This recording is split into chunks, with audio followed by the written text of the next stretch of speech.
touched on Ely, and he is an explosive runner. You'll get a look at him. 9. I mentioned the 3 receivers. Keep an eye on 13. I think he's the leader of the bunch and the biggest playmaking ability. 13, Sanders.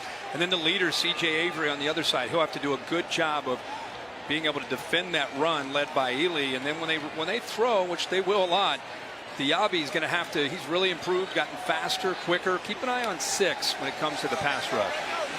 The man who caught the kick, I got double numbered right off the bat, Herbie. It's Kentrell Bullock, who's a backup running back, who's back there rather than Reese. So after the penalty, Matt Corral will start from his own 5. He led the nation in total offense last year, right at 385 yards per game. Corral with his first pass, it's a completion, and it's a big gain, and it's Dontario Drummond. And Dontario's still on his feet, and he's going to pick up about 25 on the first snap of the season for the Rebs. Well, 2 things there. Great patience. Nice job by Corral letting him break free. But the thing is, you get into some of these RPOs, Louisville flying upfield to try to defend the run, so conscious of the ability of Ely. It created a nice passing lane there, and Corral waited and made a good throw. Ely with his first carry of the night, and he is greeted right at the line of scrimmage by Monty Montgomery, one of their leaders from the linebacker position. They are flowing right now early in this game against the run. They are trying, when you commit, you got all that energy going. You're really locked in trying to be physical. It could set up some pass plays here.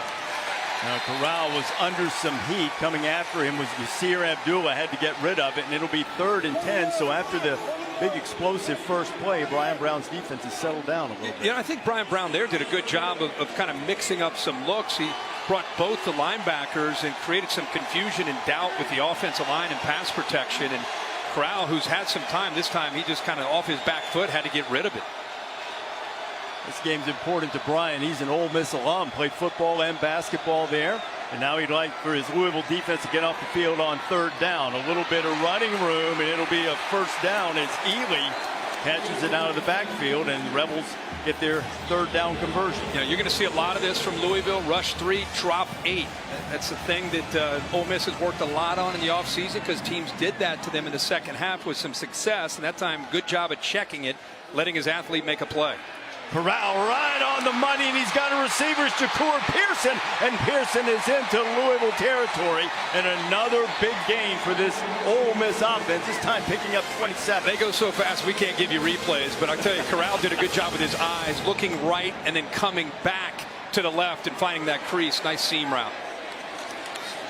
Back to the ground. Ely spun down. Ely spun down as he gets inside.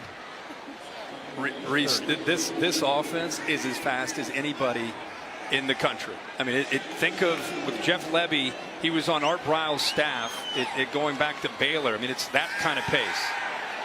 Corral has Ely out of the backfield, his 2nd catch. He has another first down, and they're at the 11. Hurry up, you got about 4 seconds here. They're actually running a player in, so maybe we'll have a little bit more time, but reminds me so much when Baylor would create vertical seams because their ability. There's Jeff Levy, who's calling the plays, would be calling the plays regardless if Lane Kiffin were here or not. But those vertical seams, tough to defend. Henry Parrish trying the right side. He's in at running back. They stretch you horizontally with outside run and quick pass. You have to respect that. And then if you worry about the run game, you come up, and then all of a sudden they're going to get behind you with those seam routes. Puts a lot on a defense, and we asked Brian Brown, the defensive coordinator, how do you prep for this? I mean, I know you've had all camp, but man, this tempo is tough, and he said that was his biggest concern getting ready for this offense. Back to Parrish, breaks a tackle and then lost his footing. If he'd been able to stay on his feet, I think he was going to score. The other thing that happens is because of the tempo and the amount of plays that they have, they're coming at you. This will be the 10th play, wears you down. Parrish right at the goal line. He's going to be stopped just short. And he's the bigger, stronger guy. First down. Got the first down there because they started set it down from the 11. So they go right back to him. And Corral and Parrish on the mesh, and there's a flag down on the play. I don't see any movement. Maybe a lined up offside. Offside. Defense, number 21. Half the distance to the goal. First down. Just trying to get lined up is a challenge.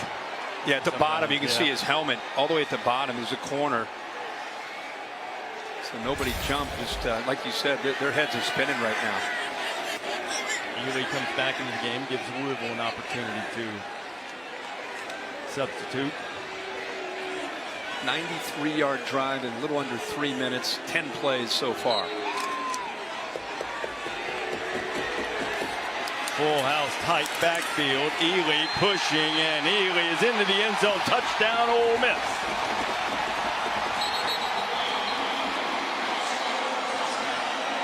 Well, Corral had a really good drive there, 4 of 5 for 80 yards to open up this first series of the season, and they're just going to, after all that razzle dazzle, tempo, spread, they go old school, power I formation, and push Louisville into the end zone for a touchdown.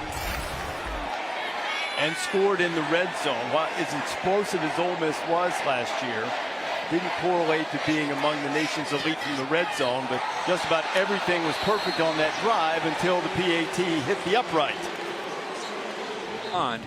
But they knew coming in, this is an offense from Ole Miss. They averaged 80 plays a game last year. Freshman Caden Costa will kick off for Ole Miss. They have a lot of high hopes for him. His first college game. And deep is the very dangerous Hassan Hall, who has 2 kickoff returns for touchdowns in his Louisville career. This will not be his third. He took a big-time hit and did not get it out to the 20. Kylan Knight among those, delivering the big hit along with Robinson. Our Chick-fil-A impact players when the Cards have it.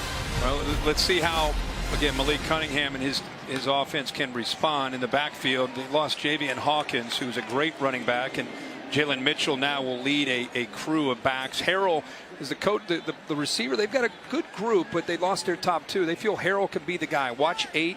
Chance Campbell, transferred over from Maryland, has really settled that front. This is a defense that has to be better. And then Jake Springer, a transfer from Navy, sat out last year, was around the program. They feel, again, much better at the safety spot with him leading the way. Big hit there. Well, Knight blew up the blocker and got the tackle as a result and hurt himself on the way. That was the aggressiveness you want on special teams. Good to see him walk off the field under his own power. This is an Ole Miss or a Louisville offense that wants to run a lot of stretch, a lot of outside zone play, and try to set up play action.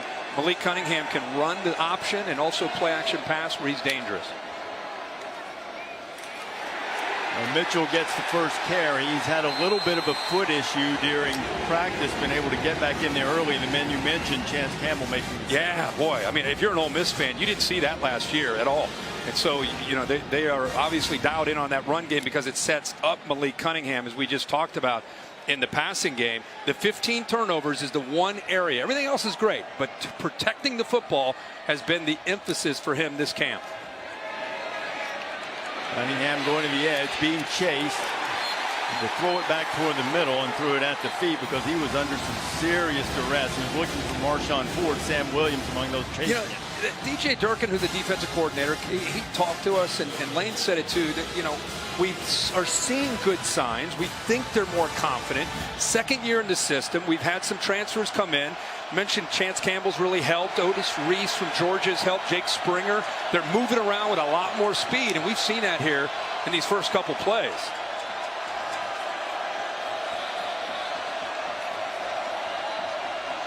If for no other reason, we'd like to give the Louisville defense a break. Quarterback draw from Cunningham. Malik getting up across the 25. He spun down pretty close to the marker. It was Sam Williams to get him in, and he did get the first down. A good one to kind of steady the ship in the early going for Louisville. Yeah, that was a really good job, and it gives you an idea that you have to account for him.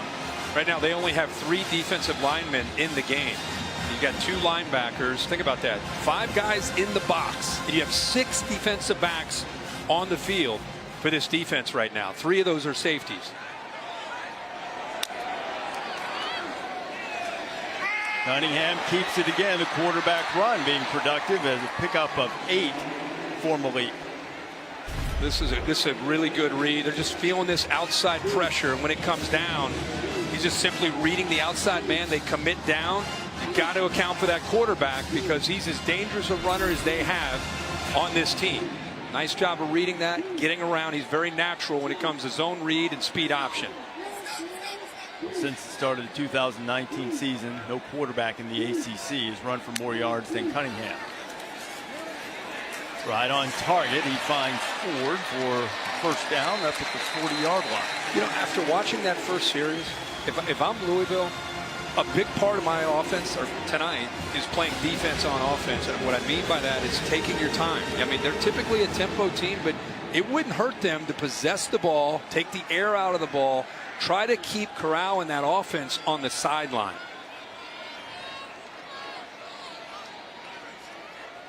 And Kirk running the ball first is what Satterfield's always been known for. And there is Mitchell finding the hole, weaving his way across the 45-yard line. Good tough run. Yep. Pickup of about 6. Yeah, that outside stretch play. I mean, he did it at App State. It's what he's known for. He was talking to us yesterday about you combine the outside stretch play, and he went into great detail about what makes it a great play. When you run to the outside and you get these defensive linemen running sideways, it's a tough fit for the linebackers. You mix in an athletic quarterback who can run speed option, zone read, and then play action off of it. It's a lot to prepare for a defensive coordinator.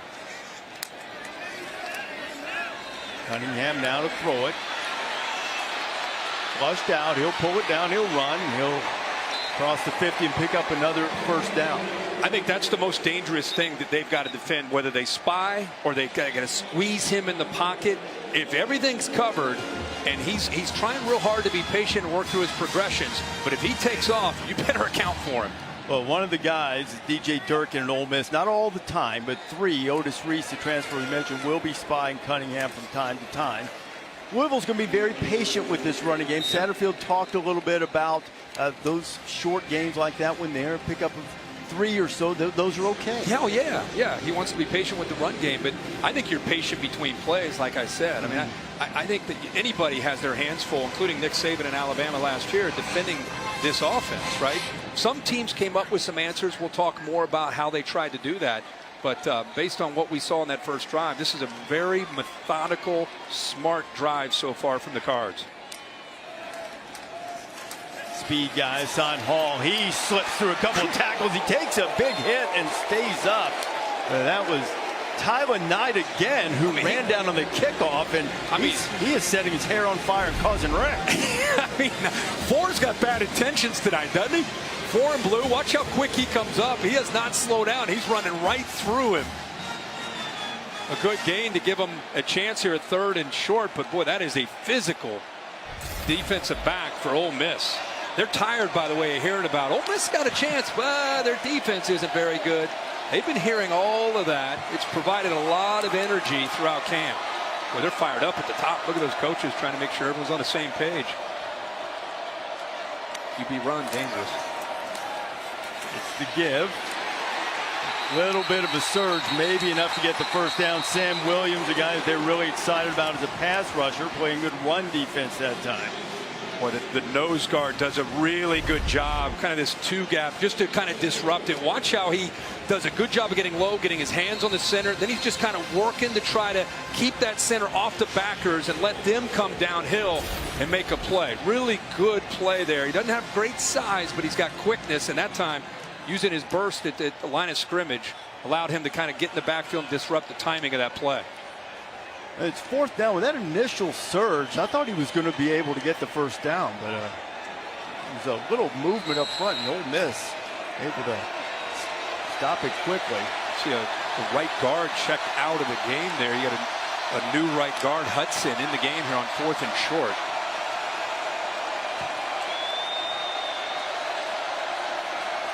See what the Cardinals did on 4th down a year ago. Cunningham kept it. Campbell's there to stop him, and he'll stop him on downs.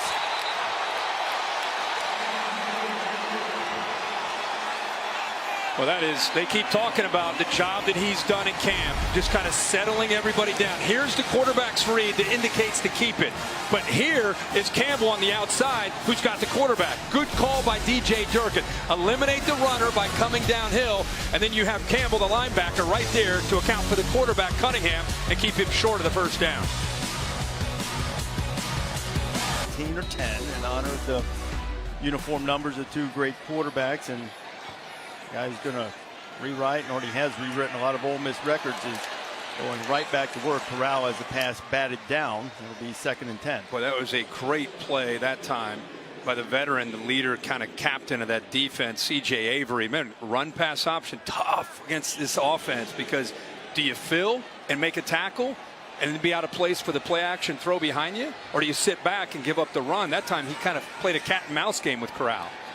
Corral down the middle, and that too appeared to be deflected. He did it, yeah. Looking for Hudson Wolf as tight end. Let's draw that real quick. I mean, let's try. As hard as this is to try to get a replay in when Ole Miss has the ball, let's try to. Well, no, I guess no, they're going too fast here. Sorry, apologize. But trust me, 9, good job these last 2 plays. See, you can see him kind of quarterbacking this defense, but last 2 times stepped up, and then the instincts to go up and knock the ball down in back-to-back plays. He's in control right in the middle. See if Avery's defense can get a 3 and out here thanks to his 2 big plays on 3rd down, and they will.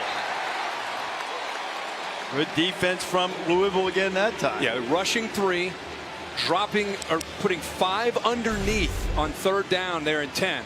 You got 3 guys rushing. Look at the 5 guys underneath, and you got 3 deep. It makes it for very tight windows. And that time, give the Cards credit. Abdullah, nice job of reading the eyes and knocking that ball down. That was one of the things, Kirk, that they told us about Yasir Abdullah, known as a pass rusher. They believe he's athletic enough to drop in coverage. He did there. And as all Ole Miss fans know, Corral threw 14 interceptions last year, 11 of them in 2 games. Many of them, he only rushed 3, dropped 8. Yeah.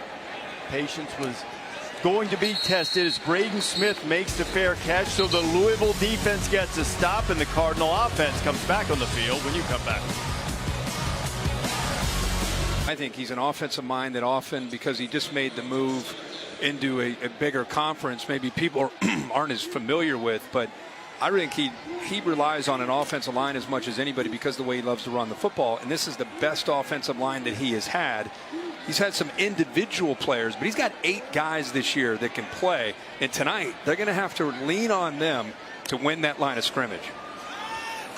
Well, boot and naked, something Ole Miss knew would be coming on 2nd down, and some good pressure from Cedric Johnson to bring up 3rd down. Yep. Really good job of Johnson just staying home. He's back here. He respects it, but is able to get outside. He's been drilled on this all week. The Cunningham and his speed, he wants to get outside with the ability to be a threat, not just throwing the football. He'll take off in a hurry and pick up 10 yards or 8 yards for a first down. So really good job of being prepped and then executing there by the DN, Cedric Johnson. First time Louisville had the ball deep in their own end. A quarterback draw on 3rd and long worked. And Cunningham has 23 yards rushing after running for over 600 last year. He'll stay in the pocket here and fires high. Had a chance for the completion, but couldn't make the connection, and it'll be a 3 and out for the Cardinals. Something to keep in mind with this offense. We keep talking about the running game, right? And the offensive line and Malik Cunningham. Their top 3 skill guys, Javian Hawkins, Tutu Atwell, and Des Fitzpatrick, are no longer here. They're off and moved on to the NFL. So we're watching before our eyes, first game the next year, and I feel like they're still trying to find receivers that can make plays and win one-on-one on the outside. And the flag is a sideline warning.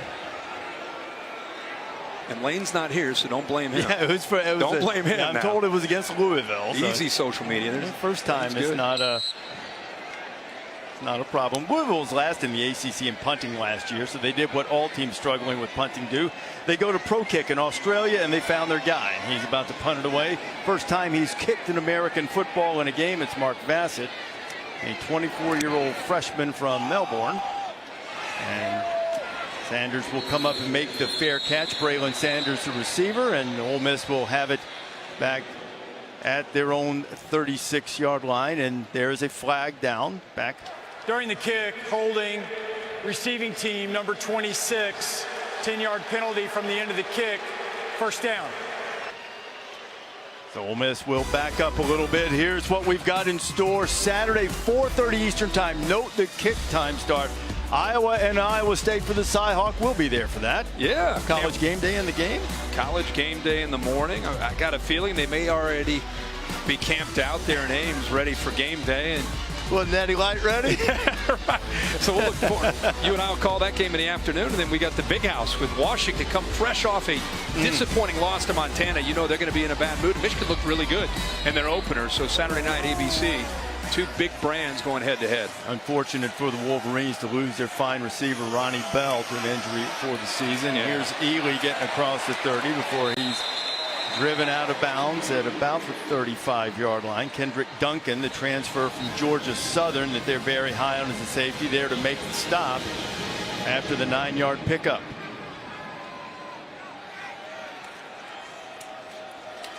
Back to the ground. And Ely is wrapped up by Avery, but not before he picks up another Ole Miss first down. Again, I'm sorry we can't show a lot of these replays because of the tempo, but boy, it's fun to watch 9 tonight. C.J. Avery in the middle of this defense, the most experienced, one of the more experienced players in this front, and the leaders. His 31st start tonight, and whether it's play action, pass, RPO, or running the football, he's navigating his way through and making a bunch of plays. He's a Grenada, Mississippi native too, Kirk, so you know he's enjoying the opportunity to play against his home state team tonight. In fact, the center flinched there when Louisville moved. False start. Offense, number 51, 5-yard penalty, first down. We're going to get a replay. We're going to get a replay. Okay. Hurry, watch this.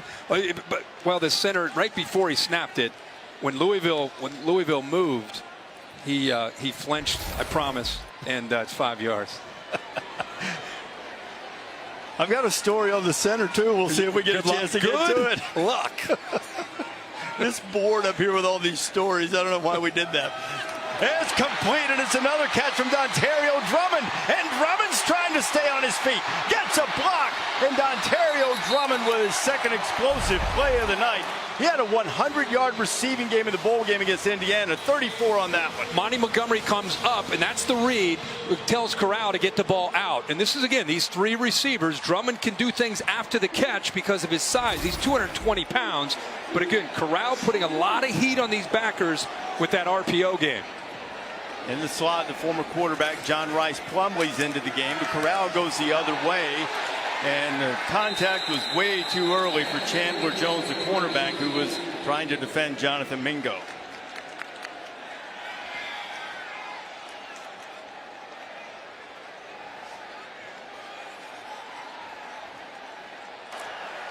Pass interference, defense, number 2. The ball be placed at the spot of the foul. Automatic first down. Ron Snodgrass with the Big Ten crew that's officiating this game tonight. So the Rebels have it moving, getting closer to the red zone.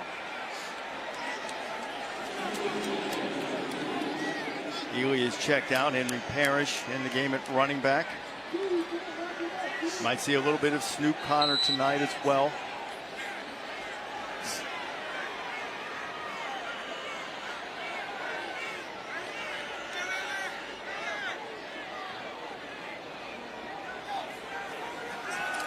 Corral again, right up the gut, gets pressure, and down he goes. It is Yasir Abdullah. They slant the defensive line this way. He's going to come free. He just shoots a gap. Does a nice job there of occupying. With that slant, it occupies the offensive lineman. Bring one more than they can handle. And the man that comes free comes up with a sack. Aggressive call there by Brian Brown on 1st and 10. In the last 2 years, only 3 teams in the country have had fewer sacks than Louisville, so that was a welcome negative play for Ole Miss. Corral trying to answer by going to the end zone. He was looking for Mingo out there, but good coverage that time. It'll bring up 3rd and 17. Try to get these corners isolated. Chandler Jones, he's in better position there than that quick slant, obviously, where he had the pass interference. But, he's a veteran guy. He's played some safety for the Cards secondary. He's played some corner. They just said the most important thing is he's just more committed on the field, off the field, better practice player, and they feel more comfortable now putting him out there. It's never been about his ability. It's just buying in to the system. And perhaps a sense that he was just going to elevate to a starting cornerback role last year, and Keitrell Clark transferred in from Liberty, took that job, and he's working on the other side now. Ely back, and headgear coming off of Monty Montgomery, but Ely not much on the stop and maybe picked up a yard or two. Yeah, again, these two backers right here, Avery, and right here's Montgomery. They're doing a really good job. The offensive linemen many times occupied because of the movement up front, and it's freeing up 7 and 2 in the run game anyway to come up and make plays. So Ole Miss sends the field goal unit onto the team, and the longer field goals tonight are going to be attempted by the freshman from Mandeville, Louisiana, Caden Costa. He's got an exceptional leg. They wanted to kind of break him in slowly, but they need the 47-yard attempt here. So let's see how it goes. Costa sends it on his way. And right down Peachtree here in Atlanta, and Ole Miss takes a 9-0 lead on the freshman's first career field goal. So that has to be considered a win for the Louisville defense. You're not going to stop Ole Miss from putting up a bunch of yards, but when they get close, you create a disruptive negative play, and that's your best opportunity, and it worked out well that time. Yeah, they got aggressive on that 1st and 10 after the penalty, after the pass interference. They brought pressure, and it may have caught Ole Miss off guard. You got to pick your spots. I think a big part of what Brian Brown wants to do tonight, Louisville's defensive coordinator, is listen, man, against this offense, we're going to give up yards. When they get in the red zone, we're going to change things up. That's where we got to clamp down, make them kick field goals. If we can make them kick field goals, we feel that our offense can score enough and put enough points on the board to win this game. So Louisville's defense very shaky on that opening drive. And sometimes, we talked to Brian about this too, trying to simulate the pace at which Ole Miss plays. It takes you a drive or two in the game because you can't do the exact same thing in practice. Yeah, I mentioned that on that first series where it's just like, it's one thing to have it in practice and you got scout team, couple scout team huddles trying to simulate it, but then all of a sudden you get out there and there's Matt Corral.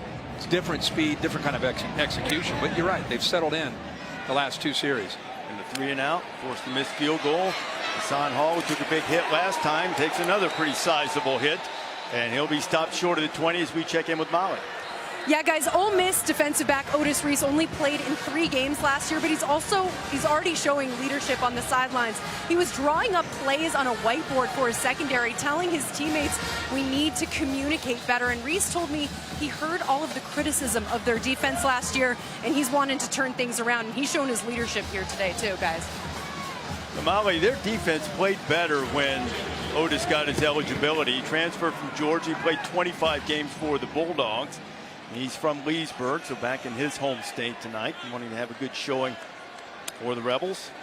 Hassan Hall is at running back. Cunningham's going to throw, looking at the outside. He misfires. Just to put it in perspective for people that aren't familiar with Ole Miss, first year with Lane Kiffin, but also first year for DJ Durkin as a defensive coordinator, putting in a new system with a lot of protocols and things that didn't allow a lot of defensive coordinators, but in the first year of a system, not practicing in the spring, not being able to do things in camp, and putting in a new defense, I think it took a toll on them. It was one of the worst pass defenses they've had in school history, and so they were anxious to get back to work and get excited and get ready for 2021. They are playing much better on defense right now. Mark Robinson, the backup linebackers, in there to make a play. And as good as Ole Miss's offense was a year ago, they were equally bad. 118th in scoring defense. Remember last year, 127 teams played total yards, or 128. 127th out of 28 in total yards and toward the bottom of passing. Yeah, they gave up 38 points a game. It's the worst since 1915. But don't put that on Durkin in this defense. I think it has to do with second year, brought in some transfer players, got better athletes, and now they understand the scheme better. The previous plays they're flying under around. further review for potential targeting. And so Robinson had the big hit, and our friend Bill Amanye is here in the booth, and he is pointing to the crown of the helmet with Robinson. He's not defenseless, so you'd be looking at a crown of the helmet situation, Bill? He comes in a wrap-up position, but he makes the mistake of dropping his head and he does come in with forcible contact. I won't be surprised if replay takes and makes this a targeting foul. It was a big hit. It has to be confirmed, all aspects of targeting, when you go to replay, and there are different criteria for defenseless players and not. That's correct. The other part to it is, the other part to that will be is that he comes in with that crown of the helmet. You look for an indicator. Dropping the head down is an indicator. So, Bill, for the fans that are out there saying that's football, that was a great hit, what is happening to the game? Go ahead. He's got to keep his head up. Okay. That's what he's got to do. Right. And these are gifted athletes, and they can make that split-second decision. So I think he's made a mistake on his part, and we're going to end up with a target. And for people, they think it's to protect the ball carrier. Well, and this one That's here, what I'm saying. Protecting him. Right. I just want you to clarify that. He'll break his neck. Personal foul, targeting, defense number 35. 15-yard penalty and an automatic first down. Number 35 is disqualified for the remainder of the contest. That's a proper call, but a tough one for Robinson, because there was not necessarily malicious intent outside of a tough football play there, but as Bill so eloquently pointed out, this is to make sure the game is as safe as possible. So he no longer has to take the walk of shame to the locker room. We're all glad of that. But Mark Robinson is done for the night. That was a third down, getting Louisville off the field, and now they get a first down to keep the drive alive after that penalty. See if they can do anything with it. Well, first down from their own 36. Hall is the running back. And Hassan has it, and he is greeted. And I'll tell you this, Ole Miss, they are striking tonight. Is Springer a guy who's going to have a lot of big plays tonight? Makes one here. Yeah, and we did the Georgia-Clemson game the other night. We didn't have, by the way, an offensive touchdown. It was a great game. It was a close game, and there were a lot of hard hits. And this game, at least early, when Ole Miss's defense has been out there, they are bringing it, especially in the back end with the backers and safeties.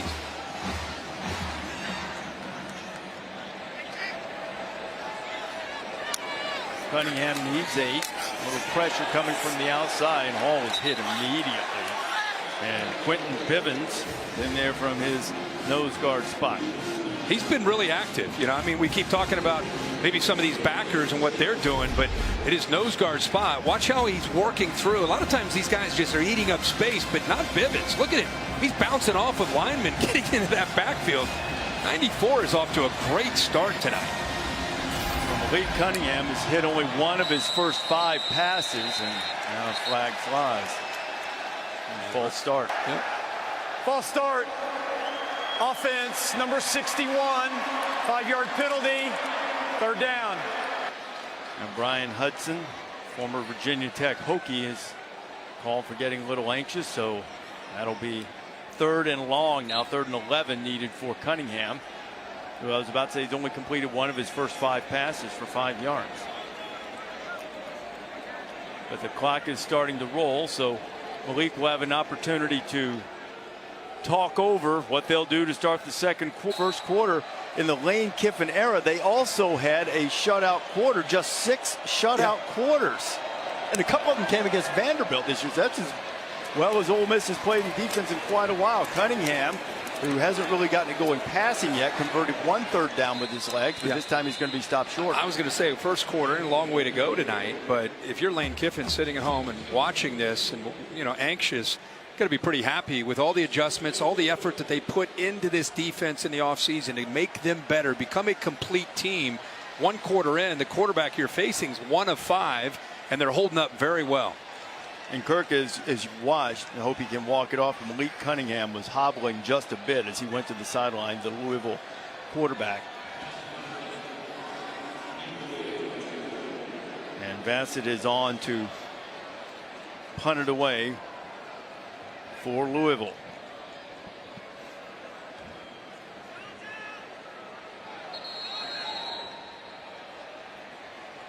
Now the delay of game. 5-yard penalty. 4th down. So perhaps just to give Bassett a little bit more room to aim the punt in the direction that he wants to. They had Springer out there to return it, and now they're sending Braylon Sanders back out to return. Perhaps Springer, the defensive back, was there just to make sure nothing was up, and now they're pretty certain it's going to be punted and Sanders is out there. And now the official stopping play again, and that will be greeted with some unrest by the fans who have made the trip over. Please reset the game clock to 14 minutes and 6 seconds. Start the clock on the snap. And Kirk, you mentioned is Lane Kiffin sitting at home watching. For those who might just be joining us, Lane Kiffin tested positive for COVID-19 over the weekend. Tells us he's only experiencing mild symptoms. Molly McGrath talked to him just before kickoff.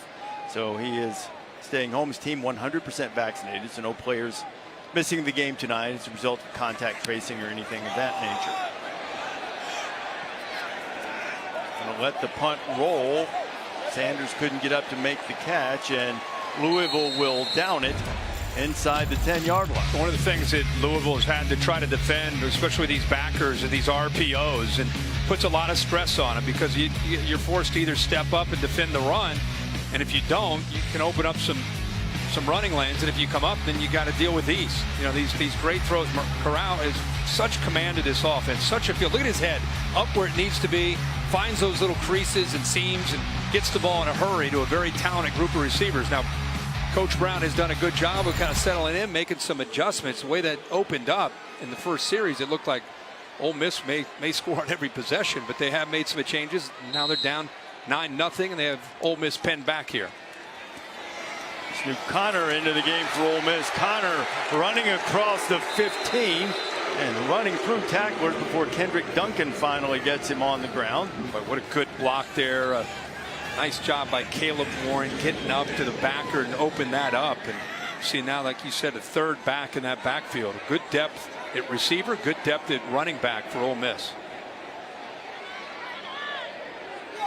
Ole Miss, the first drive, they took it 94. They needed 93 on this drive, and they're off to another good start. There is a strong completion to Braylon Sanders, a guy that Kiffin believes could potentially be a high draft pick or something. And see, this is the combination of the Baylor stuff with Jeff Levy, who's calling the plays, and here is Lane Kiffin, the kind of pro-style offense that he ran at USC, and he's run his whole life. So it's a combination of the two systems that are playing out. It makes it so hard to defend this offense. Marrying those two together, Lane told us that Jeff knows the Baylor stuff by heart. He doesn't have to look at a sheet or anything. Sometimes before a series starts, just a little refresher on what he's going to look for in the other aspects of the offense. Corral going to work. Sanders broke in, he threw it out. I thought it was interesting to hear Lane talk about, and almost in all of the respect at how tough it is as a play caller to Jeff Levy, like no matter where the ball goes, he's already got to play. And he said it's just kind of the Baylor way. Art Briles, Kendall Briles. Offense, number 2 was in the pocket and threw the ball in an area where there was no player in the vicinity, an eligible receiver. Lost it down at the spot of the foul, second down. It's actually a good call looking back at that, because Corral was in the pocket, and his one receiver, Sanders, who was over 13 in that direction, he was confused. It almost looked like he was either not running a complete route or almost like blocking.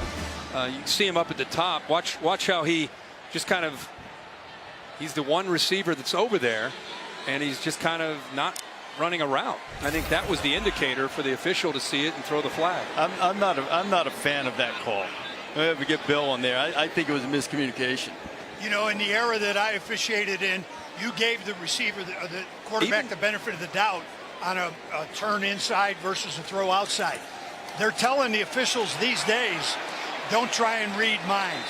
Right. If there's nobody there. Billy, the receiver not even looking, he's not even really in the play based on, he's just kind of running without looking back. Is he still considered a receiver in the area? Yes, he is. Okay, all right. Big completion to Rogers. There's 2 in a row for Chase Rogers, who caught the last one now, and it'll bring up a 4th and short. And Ole Miss is aggressive. They've got a book here. They follow the analytics. It's specifically designed for this. This is an area where you're not surprised to see him go. First time without Lane Kiffin. Corral, he can run, he gets the first down and gets down. And the flag is going to come in because after the slide, you got to let up. Corral gets up. He's a tough guy. Yeah, he is. I asked DJ Durkin, what do you think of 2? Even though you're a defensive coordinator, you go up against him. He said, hardest working guy on our team. Says a lot when the defensive coordinator says that about the starting quarterback. 5 a.m. he's over there working out. He takes a big hit. There's no chance he's coming out. But good decision, by the way, on 4th down and short instead of forcing a ball in there. Remember the turnover issue last year when teams dropped 8? Sometimes he would try to squeeze it in.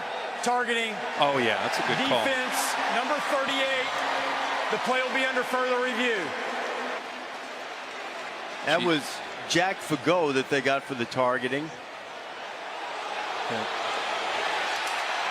It really almost looked like both of them got in there. 7 as well, Montgomery. There's I think not going to 7. be much doubt about that. Yeah. Right? And also, when the quarterback slides, you have to let up too. Defenseless player. But I just want to say that by Ole Miss and what they're looking at, not just a big hit. And like I said, both these guys came in there. But the fact that he pulled that down to take off for the first down is huge play. Well, here's the question though, Kirk. Is Avery they said hit. 38, but I think Montgomery it's hit 7 him. Montgomery that they got the hit on. Montgomery hit him, but Fagot's the one who dropped his head. But I think Avery had the contact. Let me ask Bill this. Or Bill, Montgomery, is it rather. possible that both could get run for targeting? It'd be history if it happens, but it is possible. The other thing is, if replay says that the one hit that was called wasn't targeting, they can call the other one and correct the number for the targeting. So we're going to see somebody go on this. Do you agree that it looked like 7 actually made the hit? 7 made the hit. But 38 lowered his head. Yes. But 7 made the collision. But both of them, it appears to me, both of them hit him in the head, and he's a defenseless player. Yeah. A replay official tonight is Rick Nelson. And Rick's already been busy. They've already had 1 ejection for targeting tonight. Mark Robinson, a linebacker from Ole Miss, and now we'll see who gets tagged for the targeting or whether both might. Here's another look at the sky cam angle.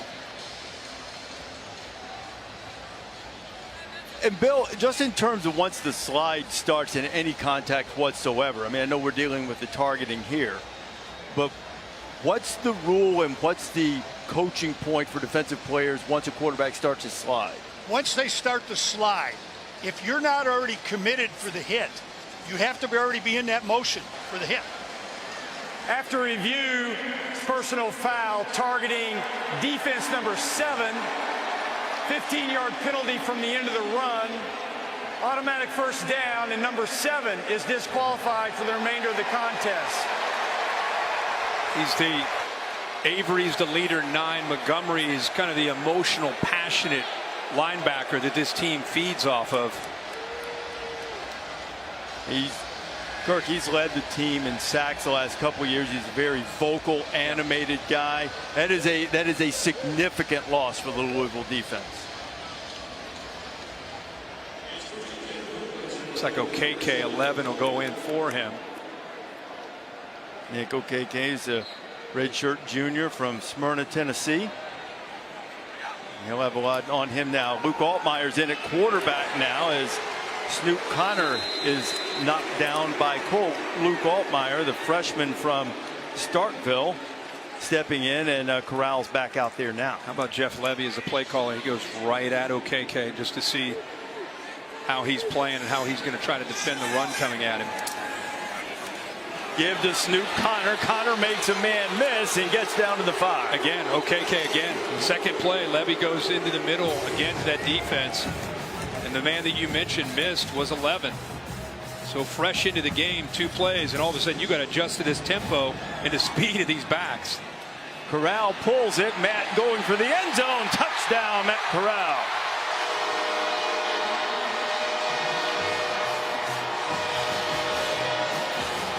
Well, whether it was by design or not, all 3 plays going at OKK. Watch him here now trying to do the best job that he can on this zone read. He tries to get outside off of a block, and you can see the speed of Corral, who's known for his ability to throw, but if you've ever watched Ole Miss play with 2 at quarterback, has plenty of wheels to make you have to respect that aspect of his game. Ole Miss, 5-yard penalty on the try.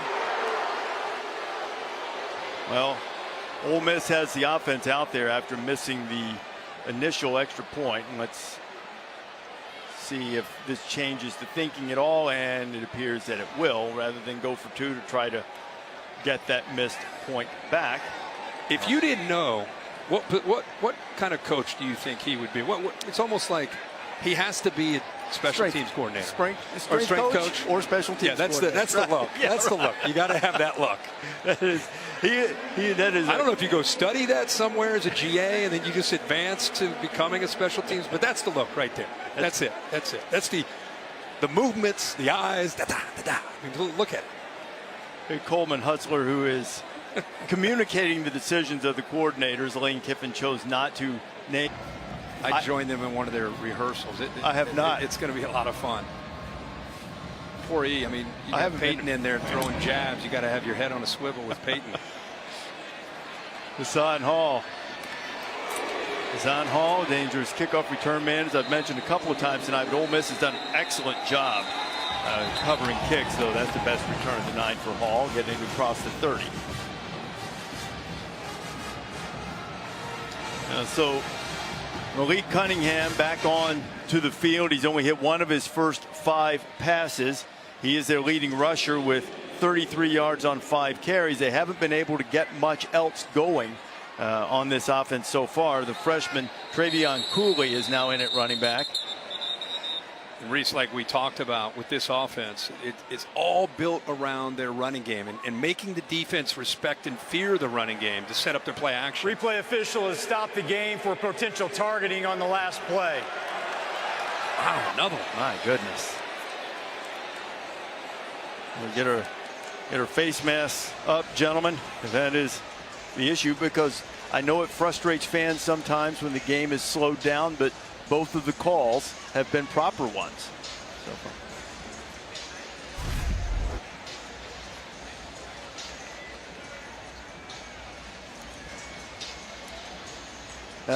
That's not it. I think it was a block just to the right of the ball carrier, where there was an Ole Miss player coming down, and there you go. Yeah, he got blocked.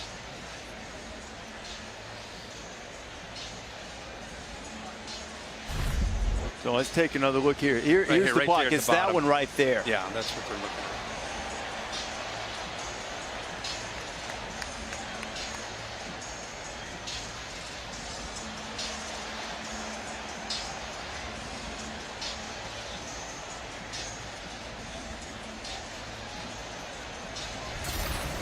Was the block against Dontario Drummond. Going to get a number there for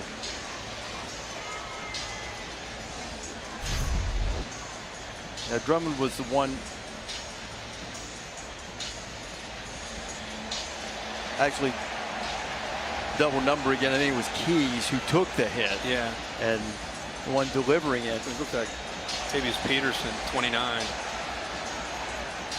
It is Tiberius Peterson, still trying to get a clean look at that jersey number to make sure. I don't want to cast aspersions. Yeah, that looks to be it. They're taking a while. Ron Snodgrass, our on the field official in the white hat. Rick Nelson, the replay official. Okay, Bill, explain to this why this would fall into the category of targeting. We have a player who's defenseless because it's a blindside block. The guy's coming from the inside to the out, and he can't see him coming. So he's protected. After review, personal foul targeting receiving team number 25. Half the distance to the goal from the 25-yard line. First down. Again, okay, now the question is, do they get the right number? The number is 29. 29. There we go, 29. But you have to feel for these guys who, you know, hey, look, it's a safety issue, and by saying this, I'm not questioning the call at all, but they work hard to try to get to this game, and now Peterson joins Monty Montgomery being ejected from the game for targeting fouls.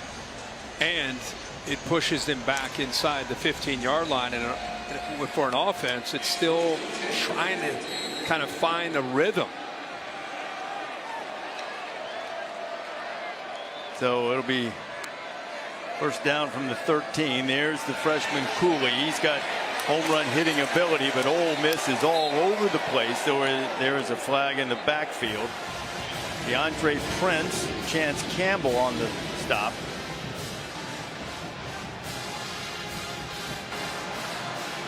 Holding. Offense.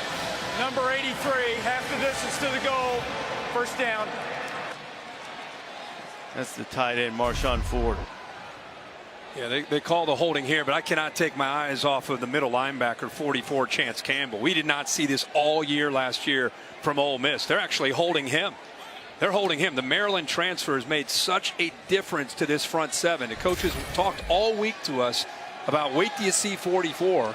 And now that we're seeing it, we completely understand what they're talking about. We saw it in the first series, and he continues to play very well and provide leadership with making the calls and getting people lined up and getting off of blocks. In the 4 games, you saw Chance average 11 tackles per game. He was honorable mention all Big Ten linebacker. Cunningham's getting a little pressure from the back, and he's hit as he throws, and it winds up in the first row. It was Tyrekus Tisdale with the pressure. And now this time we're going to watch him. He's going to spy. You got to always have a spy on Cunningham because he's a lot of times going to pull it down. And again, he's just his presence there. You know, you got the pressure from behind with Tisdale, but nice job of Campbell being in position yet again. I'm just mesmerized. This is a defense that could not do anything right last year. 38 points a game, 519 yards per game, 312 through the air. And so far, man, they have looked. DJ Durkin's got to be fired up for the way these guys are playing. And Durkin, his second year at Ole Miss, defensive coordinator for Jim Harbaugh at Michigan, also worked under Urban Meyer and Will Muschamp at Florida, and his defense is flat balling. Mitchell's back into the game, and he's tackled again. Tisdale, 2 in a row. How about Tisdale taking on a double team and getting off it? And there's Campbell again. Kind of a cool angle here. Look at him take that double team on. Campbell coming down. Tisdale gets off of that double team. So the running game, null and void. And if you blow up the Louisville running game, you're putting Cunningham, and any quarterback for that matters, but especially this offense, just not made to have that running game taken away from him. Only 1 3rd down conversion tonight, and the Cardinals need 18. Cunningham gets it out quickly, hoping the running back can make a play, but not much running room for Mitchell. A.J. Finley's there to stop him, and it'll be 4th down.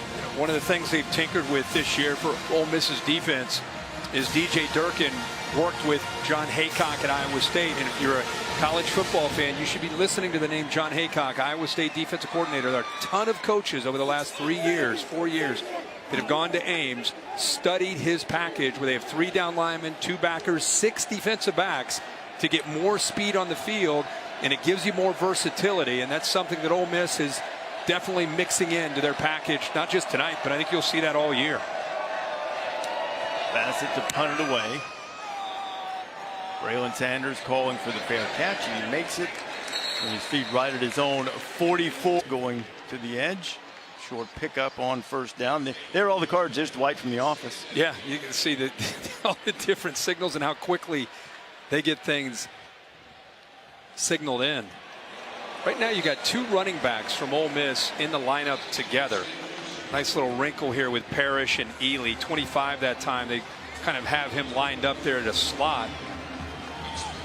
Just get him the ball and try to get him the ball in space. Well, this is 3rd and 8. You see all the signs again. Ole Miss's 2 touchdown drives have been 94 and 93 yards. And Louisville threatening to get a 3 and out. And the Rebels had good field position to start, and it's going to be 3rd and 13 now. I'll start. Offense, number 54, 5-yard penalty, 3rd down. That is Caleb Warren, a sophomore from Louisville, Mississippi, where they pronounce the S. Left guard just raises up.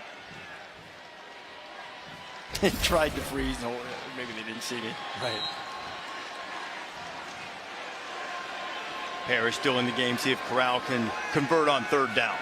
Plenty of time and plenty of room to run. Matt pulls it out of there. It's up around the 50. He needed to get to the 46, and he's going to be short, but here comes a flag in at the end. A personal foul coming. Just trying to hustle, but makes a mental error that broke her. But Lane Kiffin said dropping 8 hurt us last year. He threw a lot of picks against that look. A couple times tonight, we're saying the answer is don't be afraid. You're a great athlete. Use your feet, especially on third down. Personal foul, unnecessary roughness, offense, number 64, 15-yard penalty. The down counts. It's 4th down. Well, Broker, you can't clean up the pile anymore, and he does. Broker's their best offensive lineman. He's an Outland watch list guy. Just a little bit overly exuberant there. Could you ever clean up the pile like that? I think back in the day, Bill and those guys will let it go every now and then. You're on the Big Ten out there. They clean the pile out like that? It was a different era, different mentality. But for a long time now, that's a foul. I see Bill in those instant classic games all the time, ESPNU. He's got his hat up high. Well, you had some big games back in the day, my man. Yes, sir. You did. did. A great place to hang out. Yeah. Big bowl games, too. A lot of piles being cleaned up in all those games, too, I noticed.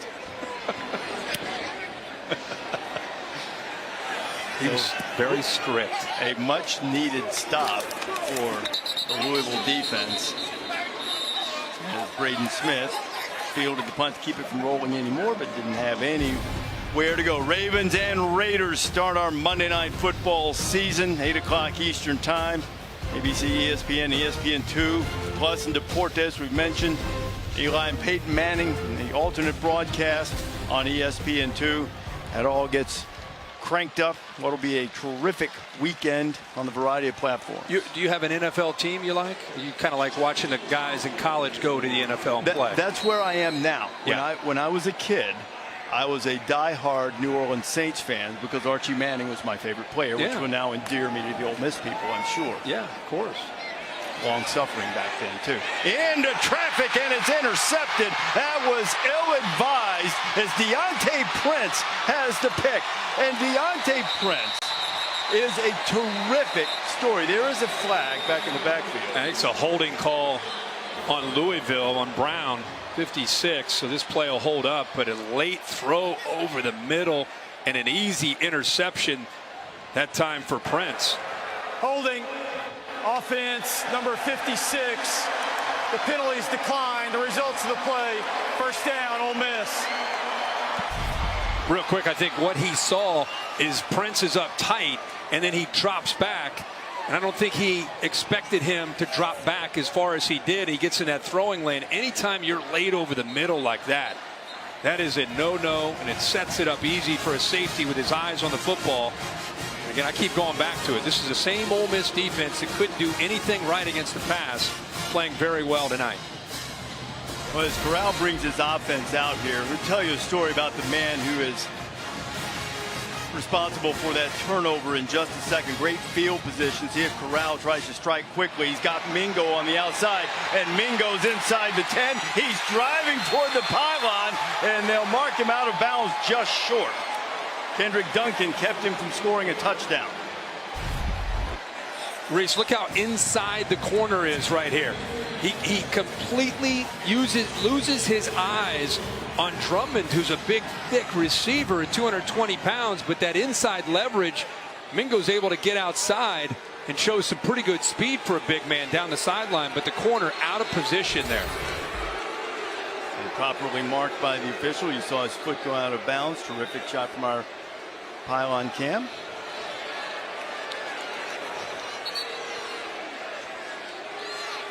Prince wearing the jewelry of a king after that interception. We're seeing if we got out of bounds a little earlier. I think Louisville thought he might have stepped out of bounds around the 15-yard line, but it's like they're moving forward. And I don't. Yeah, obviously not under review. Yeah, from that angle, it didn't appear so. Corral snap to give. Connor is met in the backfield. Corral will try to help push him forward, but a good sturdy presence from the Louisville defensive front keeps Connor from getting into the end zone. Okay, K. I'm trying to figure out how we're going to get this Prince story in because you were just right there. And the big play. Big play. That happens with these early of offense. But we're going to get it. You're going to love it. I can't wait to hear it. It is a remarkable story of a young man figuring things out largely on his own as Connor goes plowing into the end zone, and the Ole Miss lead is 22-0.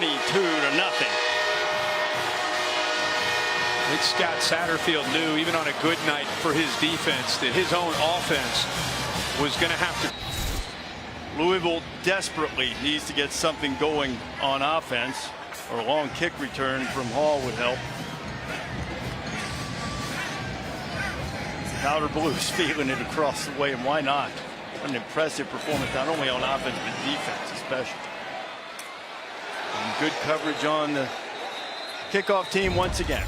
This Ole Miss defense, we keep talking about the job they have done tonight and where they have been a year ago. Such an emphasis on being better, taking pride. They were very upset. They've made some changes. They have some transfer players in, most notably 44 Chance Campbell. He's been all over the place tonight. Anytime Louisville has tried to run the ball, which is a big part of where their offense starts, he's been there to make plays. And that last possession, throwing it late over the middle, Prince, who Reese just told a great story about, a guy that has been through a lot and has shown perseverance, comes up with that interception to set up their last touchdown and put him up 23.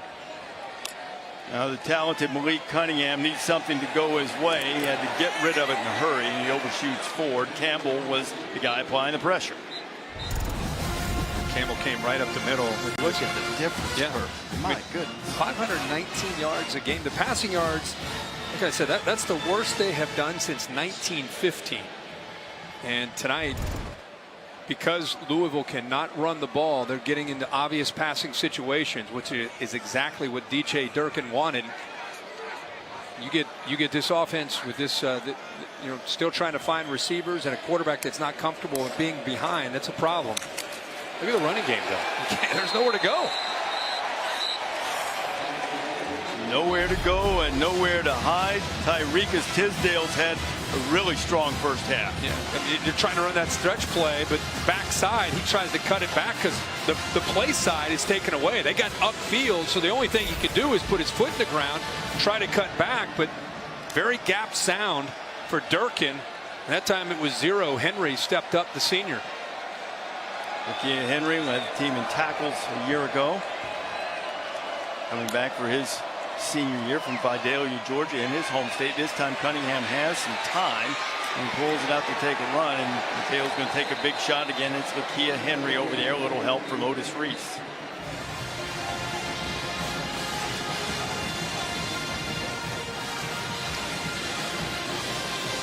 It is fourth down coming, and for Scott Satterfield, whose offenses are typically very productive, this is unusual territory for a Louisville head coach.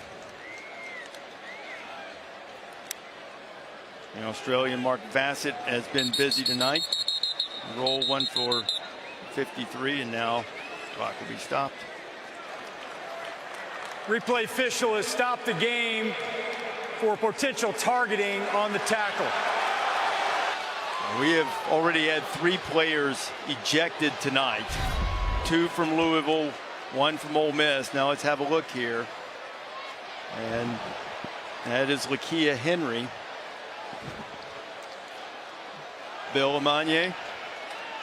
Unfortunately, this is another crown of the helmet situation. The head is down. He's dropped it. Forcible contact. You can see the runner's head turn sideways from it.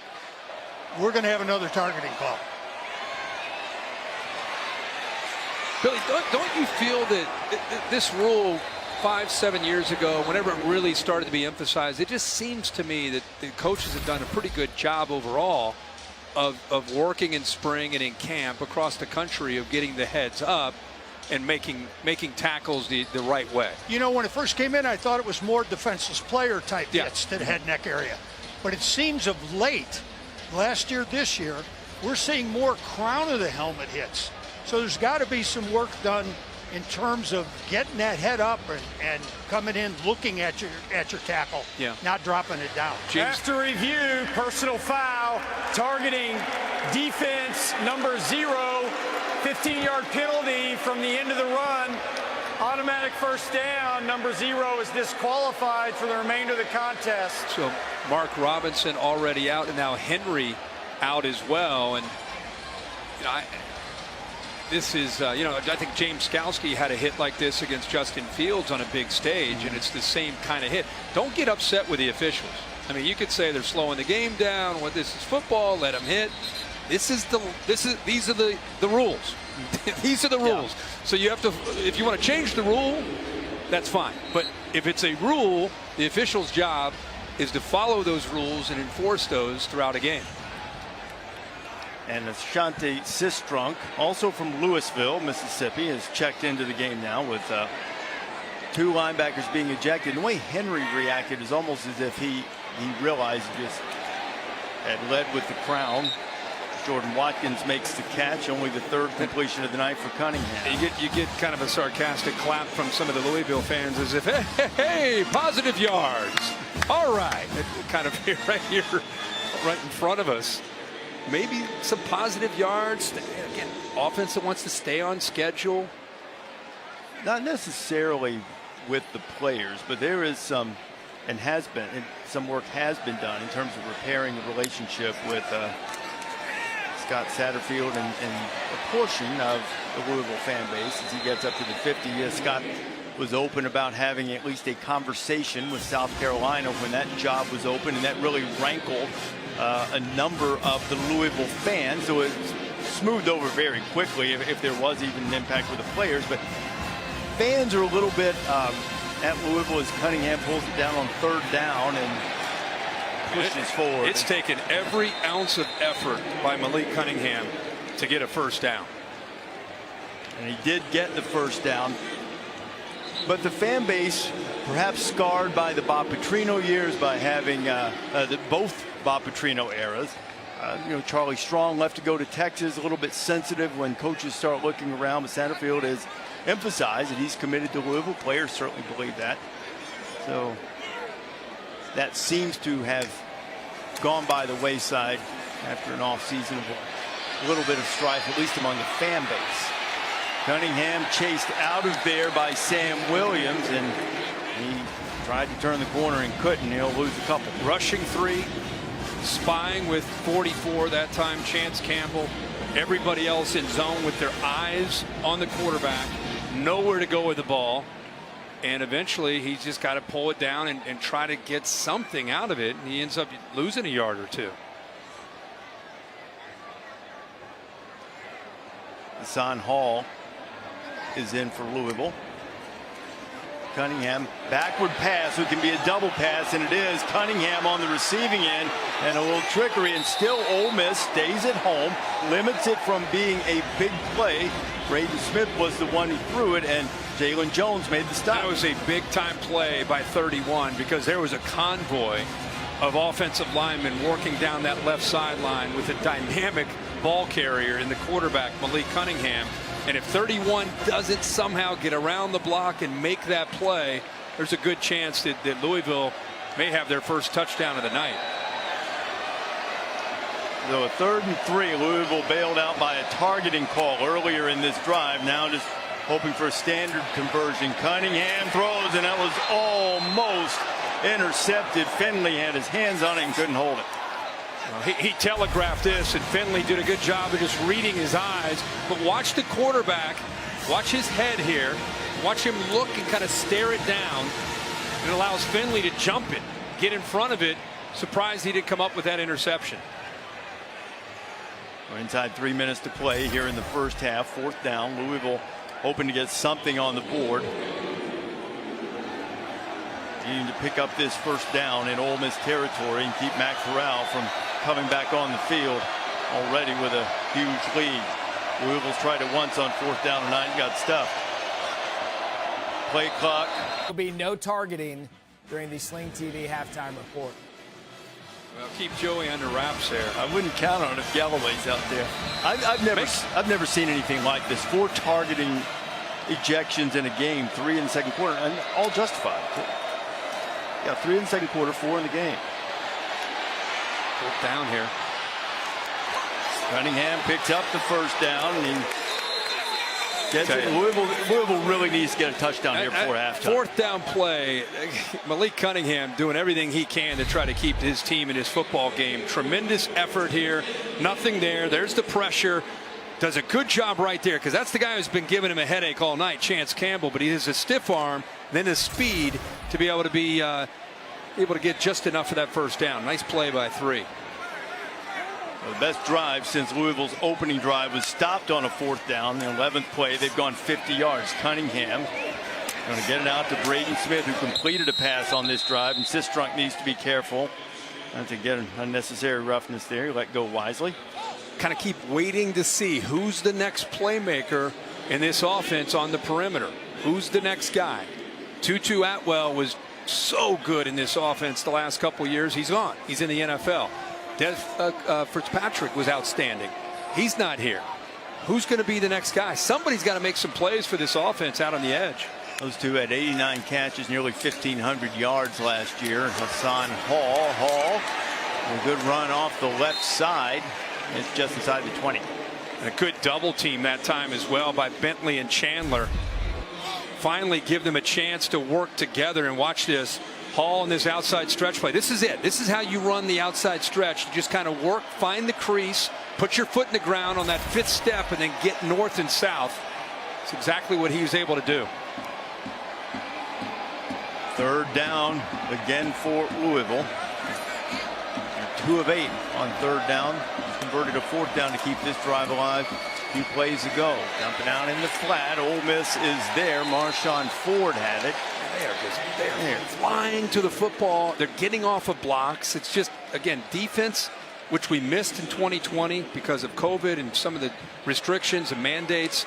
We didn't see defenses playing with this kind of passion, this kind of effort, this kind of togetherness. Ole Miss is an example of a defense playing with that attitude. Headed toward a minute to play. 4th down. Another one on this drive. Louisville in near desperation mode in the final minute of the first half to get something on the board. Cunningham pitched it quickly, and they dropped it. He had the first down if he just holds onto the ball, and he doesn't. And Austin Keys is there, and it was a stop anyway, and everything that could possibly go wrong has for Red. That's exactly what Malik Cunningham wanted. Man-to-man, crash him, and then you just pitch it out to the outside. It's exactly it's perfect. You have an alley, you've got speed in the back, and Hall got so excited he started to look up where he wanted to run and did not secure the football.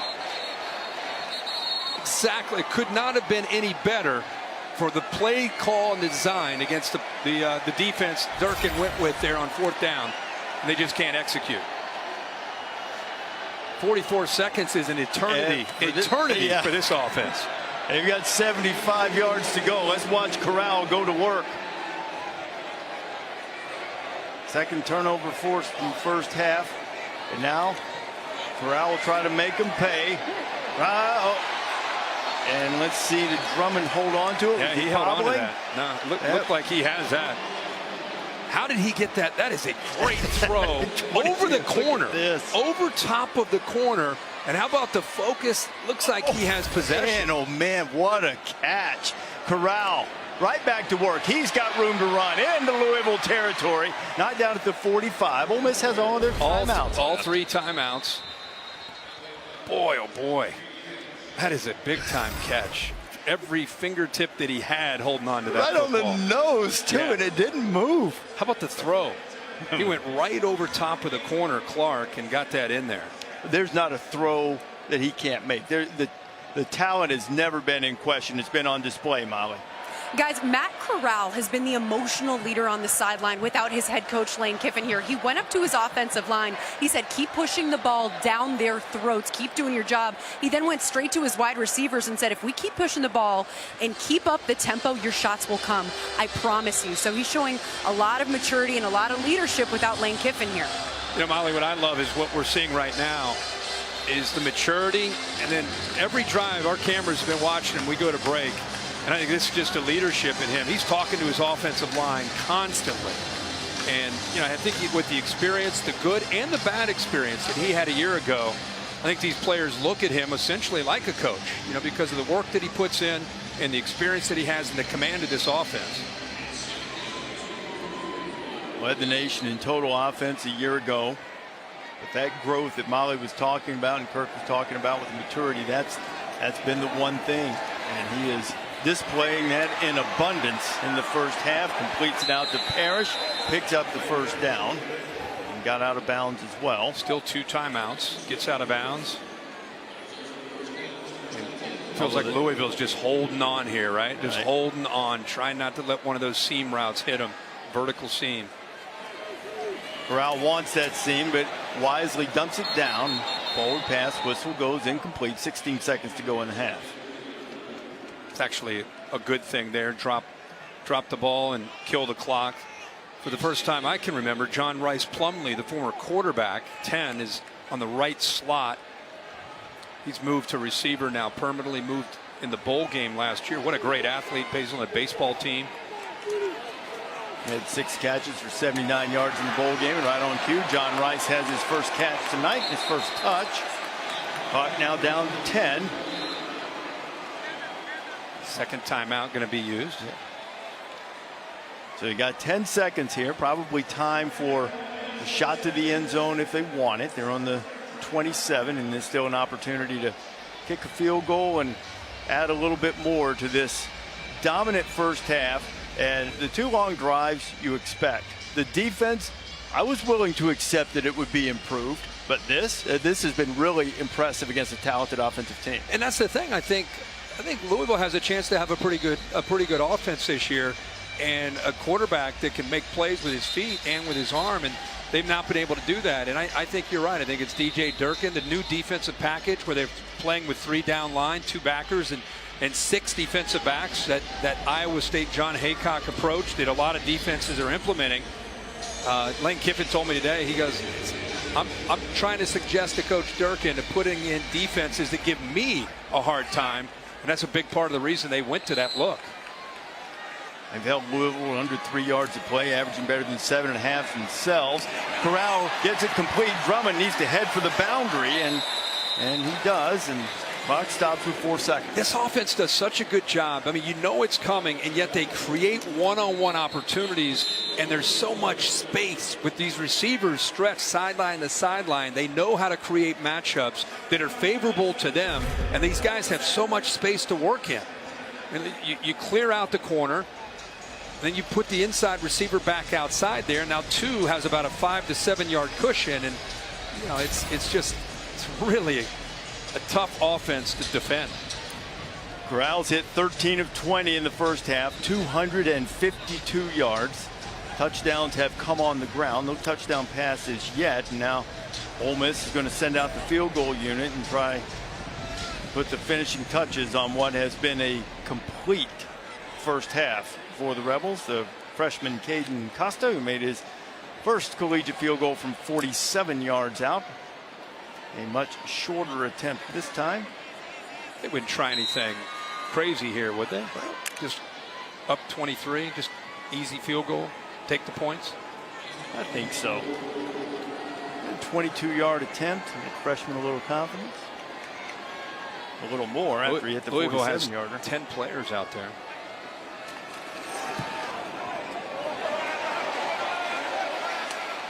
And he popped it right through there. Little line drive right back up the middle, and Corral. I'm just going to stay here from now on. Maybe I get COVID for the whole year. Let's hope not, Coach. Thank you. All right, Molly. You guys have a good one. You too. I've got to confess, Lane beat me to the punch on that one. I was going to say the way they played in the first half, he might not show up the rest of the season. And Ole Miss has been fired up. His quarterback, Matt Corral, 13 of 20, 252 yards in the first half. But now Louisville gets the ball first, and the Cardinals, they've got some dynamic players on offense. Malik Cunningham's a dual threat quarterback.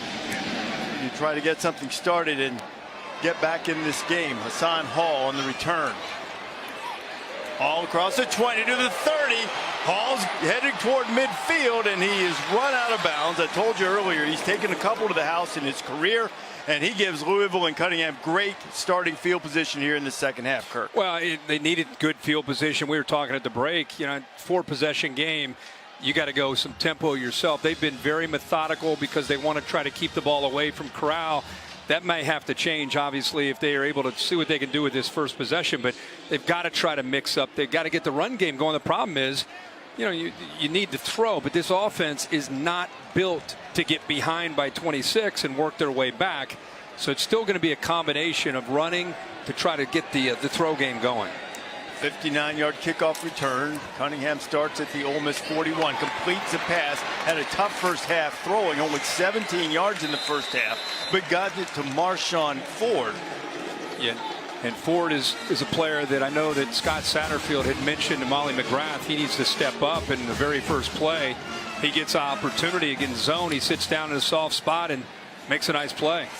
Cunningham keeps it himself. There's a flag flying back toward the line of scrimmage as Cunningham gets it down inside the 5. That's a hold on Cole Bentley. It'll come back.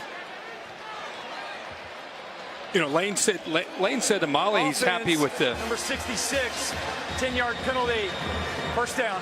He's happy with the safeties and how physical they are. I've been really impressed with what they've been doing at the front. Quentin Bivens has had a monster game, 94. Not just being physical, but using quickness. And we've talked the entire first half about Chance Campbell, 44, the transfer from Maryland. Jake Springer also playing well, the Navy transfer. A very different looking defense this year compared to a year ago.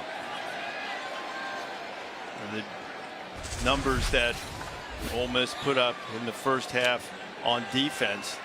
Best total defense performance since 2014. Fewest passing yards since 2016 in the first half. In fact, Cunningham doubled his first half passing total with that one completion to start here in the second half. He's got a second completion here, and the catch by Jordan Watkins, and Watkins spins down to about the 25 near the original line of scrimmage. You know, we're waiting for a receiver to emerge, and we've seen the big tight end Ford, and this time Watkins, and I'm sure that that's something that Scott Satterfield and his offensive staff said, hey, we're going to have to throw it to get back in this game, and we're going to have some receivers start to step up and make some plays, whether it's zone or man. And both these times it's been against zone, and they've sat down nicely in the soft spot in that zone. 2nd and 11. Cunningham shows the ball and close to the 20. 3rd down coming. Campbell on the stop. Yeah, Campbell's just sitting there. These obvious passing downs, just sitting there staring into the eyes of Malik Campbell, spying him. Gives you an idea, by the way, of what they think of Chance Campbell. He steps into the SEC out of the Big Ten, and he's asked to spy a really athletic quarterback. Again, that's great speed, great instincts to be able to make plays in space against him. 3rd down and 6 facing Cunningham. The Cards just 2 of 8 on 3rd down in the first half. Cunningham running out of time, has to throw it. He was outside the tackle box, got to pass the line of scrimmage, so no grounding. It'll be 4th down and 6. Well, look at the coverage here. They do a good job of taking this away. They have it out here, and they're trying to go kind of an over-under read. Look at the coverage, take everything away. Even the backside receiver, nothing open. And there's nothing he can do. They're going to try to, I guess, settle for trying to get points on the board. You mentioned it. It's a 4-possession game, but this still leaves you, if you're successful, leaves you down 23, which would necessitate some 2-point conversions. A 38-yard field goal attempt coming for James Turner. Turner sends it on his way. And something positive for Louisville on this opening drive of the second half. Now it's incumbent on the Louisville defense to play as well as Chance Campbell and the Ole Miss defense has. Brock Travelstead kicks off for the Cardinals. Fair catch called for, and the Rebels will start on their 25. Next Saturday, 4:30 Eastern Time, Iowa and Iowa State. We'll see where those two are ranked when the new poll comes out tomorrow. I have a feeling Hawkeyes are going to move up. Cyclones a top 10 team coming in. College Game Day will be there to get it started in Ames. Really looking forward to that trip and the game. It ought to be a dandy. And Washington, they're not going to have that 20 beside their name by the time they get to the Big House after losing to Montana. But Michigan, despite the loss of Ronnie Bell, looked impressive in their opening win. Yeah, I thought Iowa, a game that maybe some people a little bit off their radar, but Iowa pounded a good Indiana team. Darian Ely is wrapped up, swarmed under a big loss on the first play of the second half for Ole Miss. Ashton Gelate was back there. First got a little help from Keitrell Clark. Yeah, nice job here at getting off blocks and showing some speed here to be able to get out there. Really nowhere to go. One of the few plays we've seen Ole Miss go backwards the whole game. A loss of 8 for the talented Ole Miss running back, now second and long.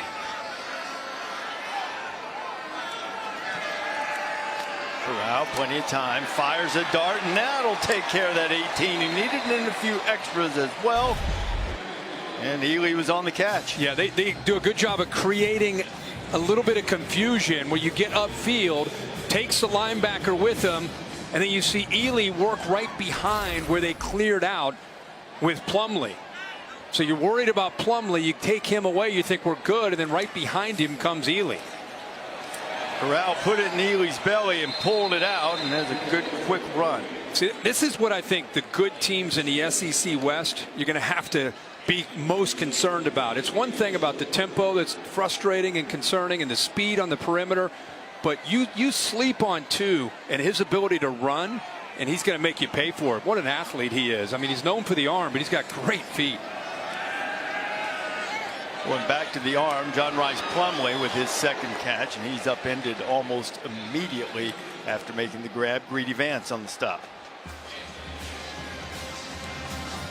You know, you mentioned Corral's ability to run. He had 3,300 yards passing, over 500 rushing. It's a pretty select fraternity that's done that. Among the members, Trevor Lawrence, Jalen Hurts, Kyler Murray, Lamar Jackson. Pretty good group. Deshaun. That works.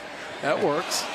Corral was trying to connect with the former quarterback Plumlee there, and John Rice wasn't looking back yet. Yeah, that's again. Remember, Plumlee's making the move from quarterback out to receiver. This blitz right here means quick side adjust, and the receiver's got to see that. There's no one there to pick him up. He's got to come off that route and be ready. And this time the throw was behind Plumlee, so it'll bring up fourth down, but they're on the plus side, and the offense staying out there. Corral kind of frustrated with himself on that one.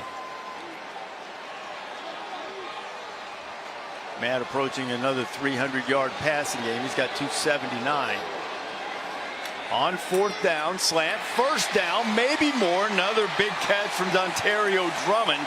Drummond, who has a touchdown in 5 straight games coming in, hasn't reached the end zone yet, but he has a 17-yard pickup, and he's over 100 yards on the night. See how that soft cushion on fourth down, Cole has got to get up tight to try to disrupt that timing, but he was so soft, it made it so simple.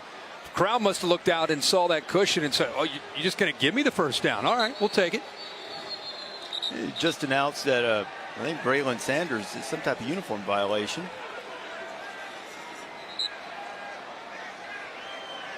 Those powder blues, I'm not sure there's anything that could constitute a violation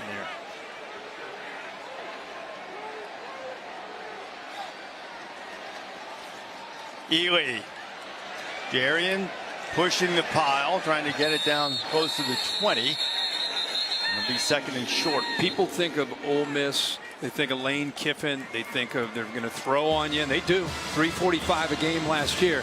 But this team will pound you at the line of scrimmage and run, too. Ely's got it again. He's got a first down. He's down to the 15. Louisville trying to rip the ball out. The #1 rushing offense in the SEC in 2020 is Ole Miss. But if you talk to your average fan, the perception is, yeah, they run a little bit. Led the SEC in rushing. So it's a really balanced attack that Jeff Lebby has here.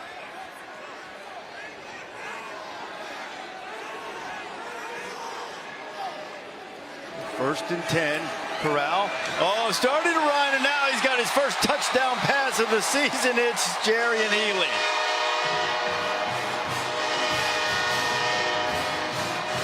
Well, that's a lot on a linebacker.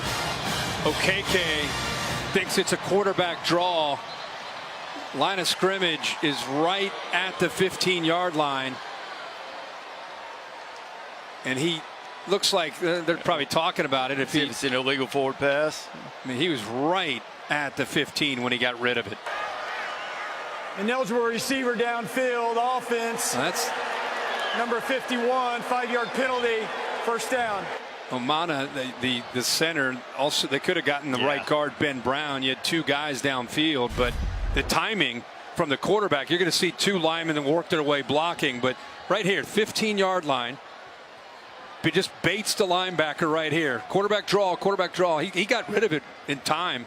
It's just a lineman thinking about it's going to end up being the quarterback draw because he has the option to run it depending on what that linebacker does. And the linebacker comes up, he's going to throw it. They've got to stay at about a yard or two, not get any further downfield. And take the touchdown off the board and back to the ground with Parrish. Vance with another tackle. That's a cool play. Give the quarterback the option on a draw or the pop pass, and if the linebacker comes up, you just get rid of it. Or if he stays back, take off and run. But the guard and center that time just a little bit too far downfield. Well, that's what all the defensive guys will tell you is cheating because they give him 3 yards in college. That time they called it though. Yeah, they did. Good astute work by the officials and not just keeping an eye on targeting. Second down and 14. Quick pitch out to Parrish.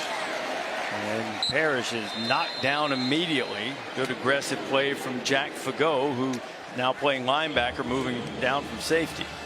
You know, in a 3-4 defense, linebackers got to make tackles, and Fagot making his move to that card linebacker spot this year, kind of that hybrid. Doing a good job playing in space, getting off that block and getting upfield. As you said, Maurice, very physical tackle.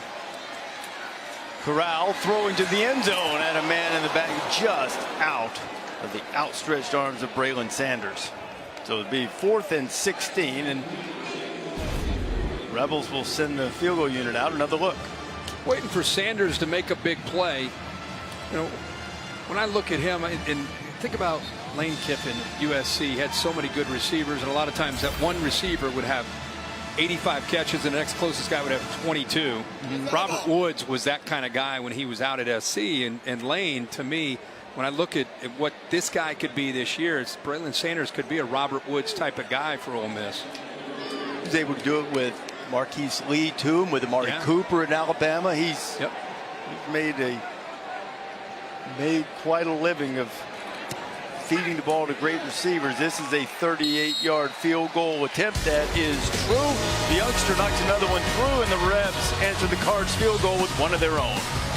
He is not fully with it right now, guys. It's interesting because his entire offseason, he and his quarterback coach, that's really what they worked on. Last year with a clean pocket, if everything was timed up perfectly, he's pretty accurate. But when things got a little messy, he struggled and would take off and run. They wanted him to be more patient in the pocket and work through progressions. But based on what you just said, Molly, and what we're watching, you know, it's one thing for us to see it. It's another thing for the head coach to be frustrated about it. Mitchell picked up about 8. You know, one thing about Officials timeout, injured offensive player. Malik in the offseason, and that is the injured player is Shai Wertz. You might recognize the name. He was a terrific option quarterback for Georgia Southern, transferred to Louisville to play receiver. Thought they gave him a better chance. He was the second leading rusher in Sun Belt history among quarterbacks at over 3,000 yards rushing. Started 46 games. Georgia Southern, the Eagles at quarterback. More than 6,000, approaching 7,000 yards of offense. You hope that's not a serious injury for Wertz. Iowa and Iowa State Saturday afternoon, and then it'll be Washington and Michigan. Breece Hall, Cade McNamara hoping to lead their respective teams to huge non-conference wins. Ames is going to be rocking. Jack Trice Stadium will doubtless be full and alive. They try to take down the Hawkeyes, something that's been a bit of a thorn in the Cyclones' side over all of their history, but certainly in recent years with these terrific Iowa State teams. Still hoping to climb that mountain starting on Saturday. Cunningham flips it out. Catch from Josh Johnson, who's into the game. And it's a first down for Louisville in that Iowa State game, College Game Day, built by the Home Depot. Kirk, Lee, Desmond, David, Gene Wojciechowski, Jen Latta. Our whole Game Day family will be in Ames. Second time that the show has made it in the home of the Cyclones. Cunningham pulls it down to run. He evades one tackle, but not the second one, as Dean Leonard is up to make the stop. We were there in what, 2019? Yeah, 2 years ago, I believe, for this same Cy-Hawk game. Had a great reception, great crowd there. I don't think Iowa State was ranked what are they right now, 10 going into tomorrow's poll? To the Iowa State? 8? Yeah, they were the highest ranking. The highest ranking they ever had, coming off of last year. After that sensational trip to the Big 12 championship game, falling short and taking care of Oregon in the bowl game, is Cunningham completes the pass to Amargi Huggins-Bruce. Huggins-Bruce, a very talented guy who's still learning the intricacies of the position as a freshman. Watch this with Campbell on the blitz. Last second, waits until he clears the backer and gets rid of the football. Really nice job. Campbell almost gets to him. And that time Cunningham waited, and got the ball out. Cunningham gets it out again. Another completion, and Malik's starting to find a little bit of rhythm. And Johnston's starting to make a few plays. 11's second catch on this drive. That time he just kind of sat down to the outside, and as you said, Cunningham got the ball out on time and put it away from the defender. Got to play, maybe take a shot downfield, second and a half a yard. Go to the ground with Mitchell. And there's a flag coming out as Mitchell rumbles down to the 25. That's another holding call. Offensive line Chandler, 55. Holding. Offense number 55, 10-yard penalty, second down. Sometimes when he's not making plays, Campbell, he gets through and watch the guard who wants to go wide but feels 44, and he has to come back just because of that penetration. And by coming back, he has to hook him to prevent him from getting into the backfield. So even when he's not making tackles, he's impacting this offense. And Campbell, the defensive coordinator, DJ Durkin, the former head coach at Maryland, was familiar with Chance from his recruitment. Had a good career at Maryland. 4 games last year, averaged 11 tackles per game. Chance's brothers are Navy SEALs. Dad played at Penn State. They rave about his athleticism. He walked into a shoot as Johnson makes another catch. A photo shoot in the preseason, was wearing slides, slipped his slides off. It was in a basketball gym, grabbed the ball and jumped up and dunked it. Well, he's a really good athlete. You can see that tonight. And what I've seen are the instincts to go along with the speed and the experience of playing at Maryland. He's picked up this DJ Durkin defense that you mentioned. He was familiar with parts of it, aspects of it in Maryland. Mitchell runs through a tackle, drags another guy with him. He's got the first down and still pushing forward and driving those feet and getting inside the 25 and down to about the 22. That is a great run. He runs right through the nose guard on third down, showing some physicality. That's a big man that he just ran right through, a 300-pounder in K-Day Hill, and then he's not done. See my offensive lineman helping him out. That is a great job there by Louisville, showing a little bit of spunk here in the second half. Inside 5 minutes to play in the third quarter. Would like to get one in quickly if they could. Catch by Jordan Watkins down to the 15. Need about 2.5 yards or so for the first down. More than anything, Reese, there's just some urgency about them that it was null and void. Absolutely didn't see it in the first half. And they're moving the ball the 2 times they've had it. They're doing a better job of mixing up the play calling. And I think they're competing a lot more at the offensive front, giving the quarterback and these backs a little bit better of a chance to compete.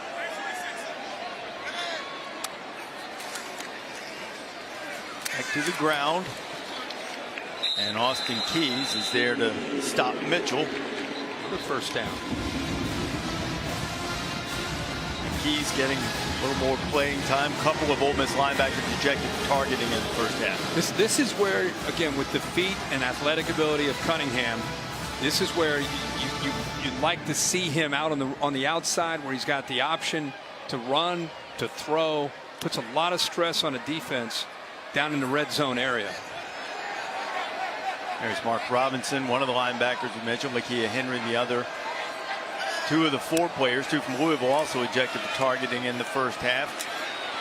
Cunningham feeling a little heat. He gets away from Williams, and he's just going to throw it out of bounds. But Sam Williams was putting the heat on Cunningham. Ole Miss has shown some signs of having a couple of explosive players on the edge to rush the passer. We've talked a lot about the way Campbell has played. Springer has been an important part along with Reese in the secondary. Totally different looking defense from the one we saw a year ago.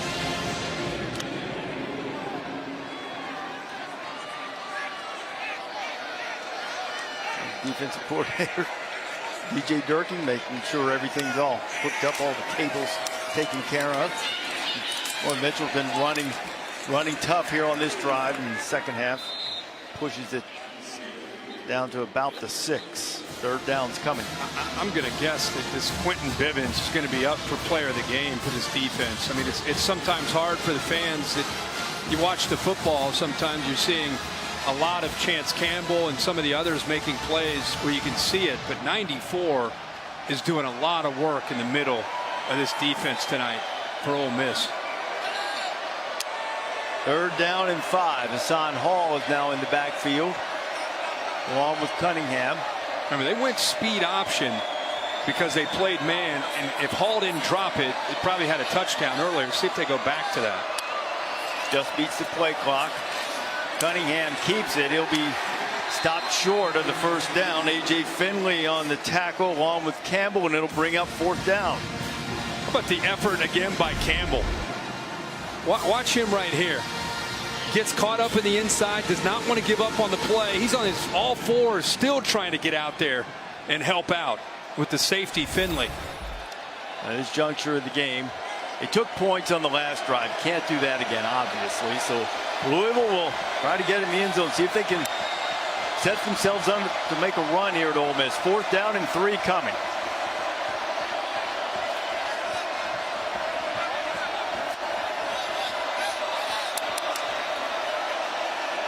Cunningham firing to the end zone. It's a touchdown for Braden Smith. But there is a flag. He may have hit the quarterback late. Yep. He signaled roughing the passer, I think. Personal foul. Roughing the passer. Defense. Number 7, the blow to the head. That 15-yard penalty being enforced on the kickoff. The score is good. Smith right here. Finley soft, and with an outside receiver and a defensive back, easy to get outside, and not enough time for Finley to catch up. A good call there by Scott Satterfield, and Louisville gets their first touchdown of the night and the season. And the extra point coming to cut it to 19, and with that penalty that's going to be enforced on the kickoff, pretty obvious opportunity for an onside kick to see if Louisville can get it back, go back to back, and maybe make a little fourth quarter run if the Rebels got to start someplace, and they do with a touchdown toss to Smith. Side your best pooch, whatever gives you an opportunity to try to steal a possession and see if you can get in position to give Ole Miss a finish. Keep your eye on Jordan Watkins, bottom of your screen, speed guy receiver. They tried the pooch. This might be a little too deep.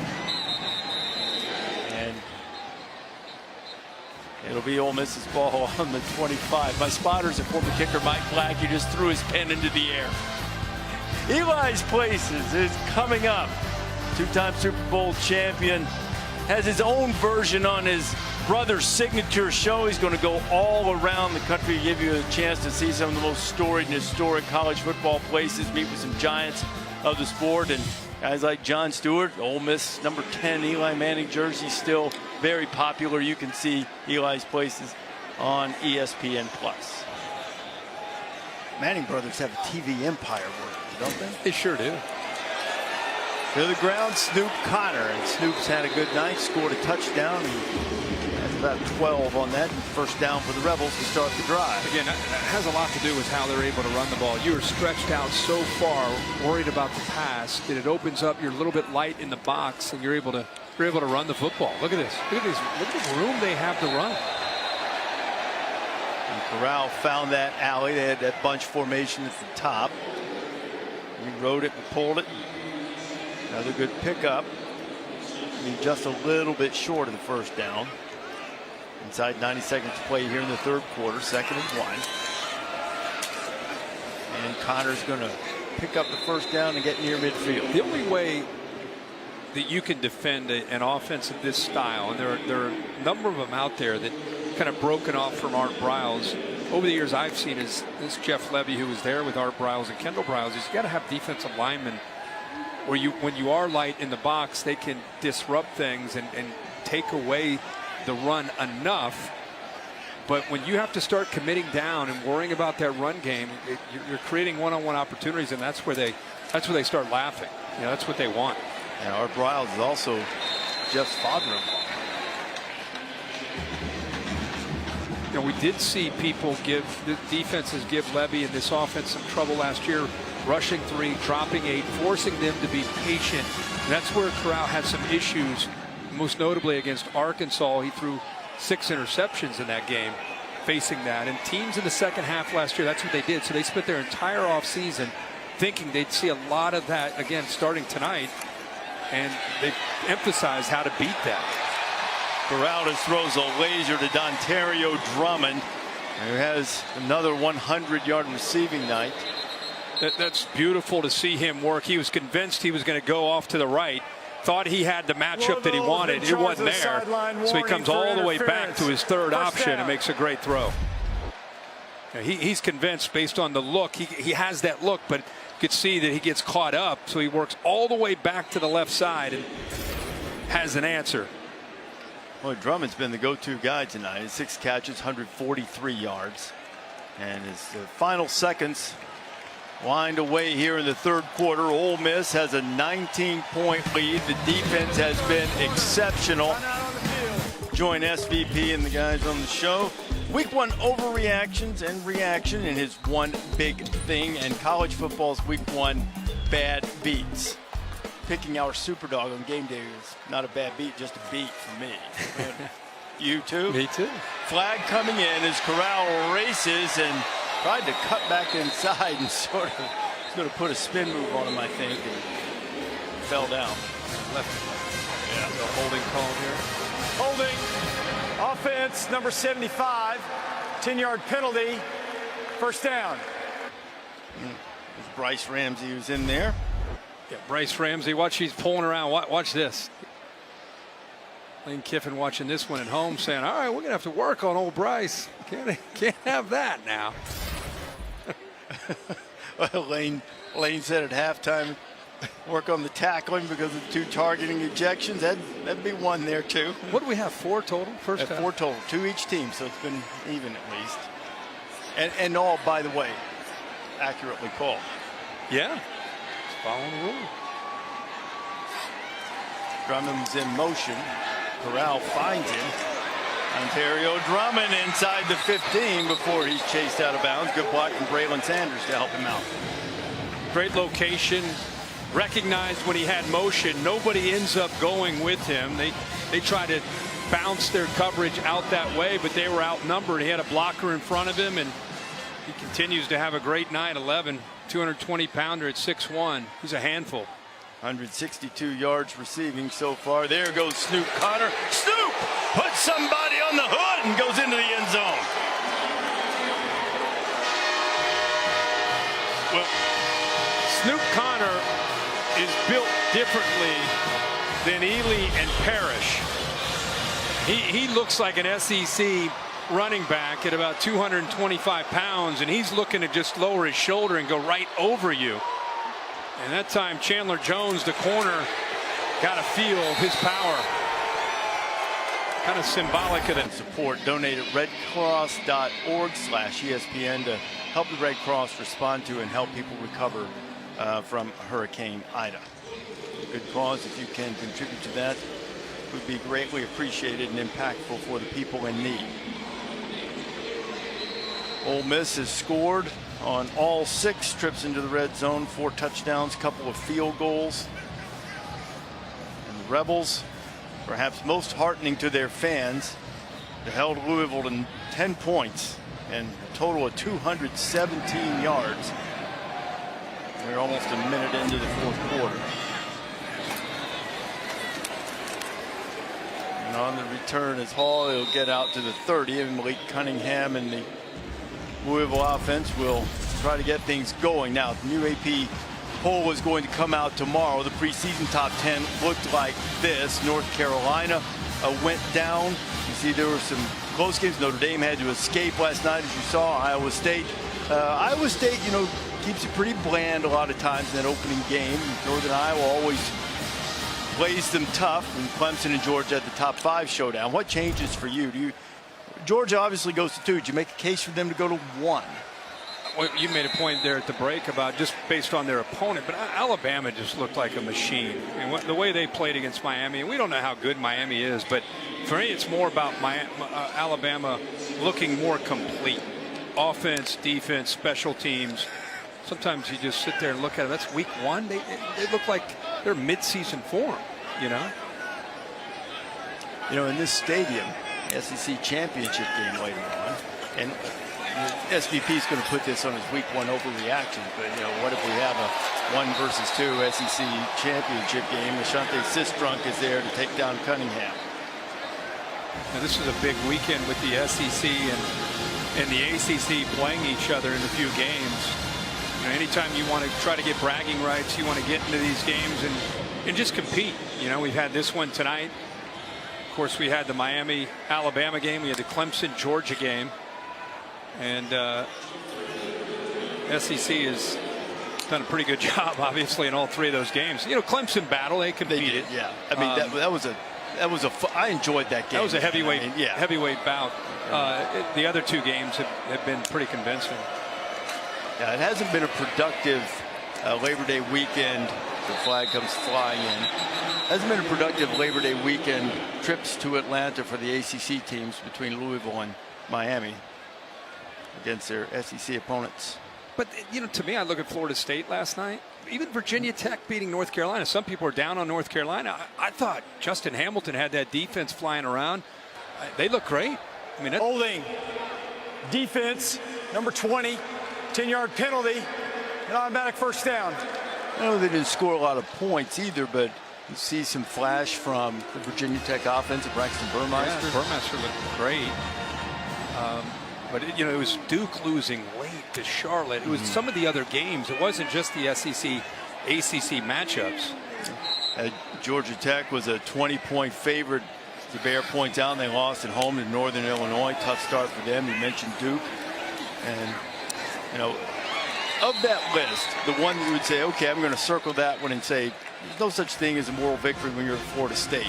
But given everything that's happened, you can really take some heart from what happened in Tallahassee. Absolutely. The other ones are sort of disheartening, to be honest about. Yeah. I thought that Florida State, they got down in the last 3 or 4 years. That would have been it. They would not have fought back, and they did.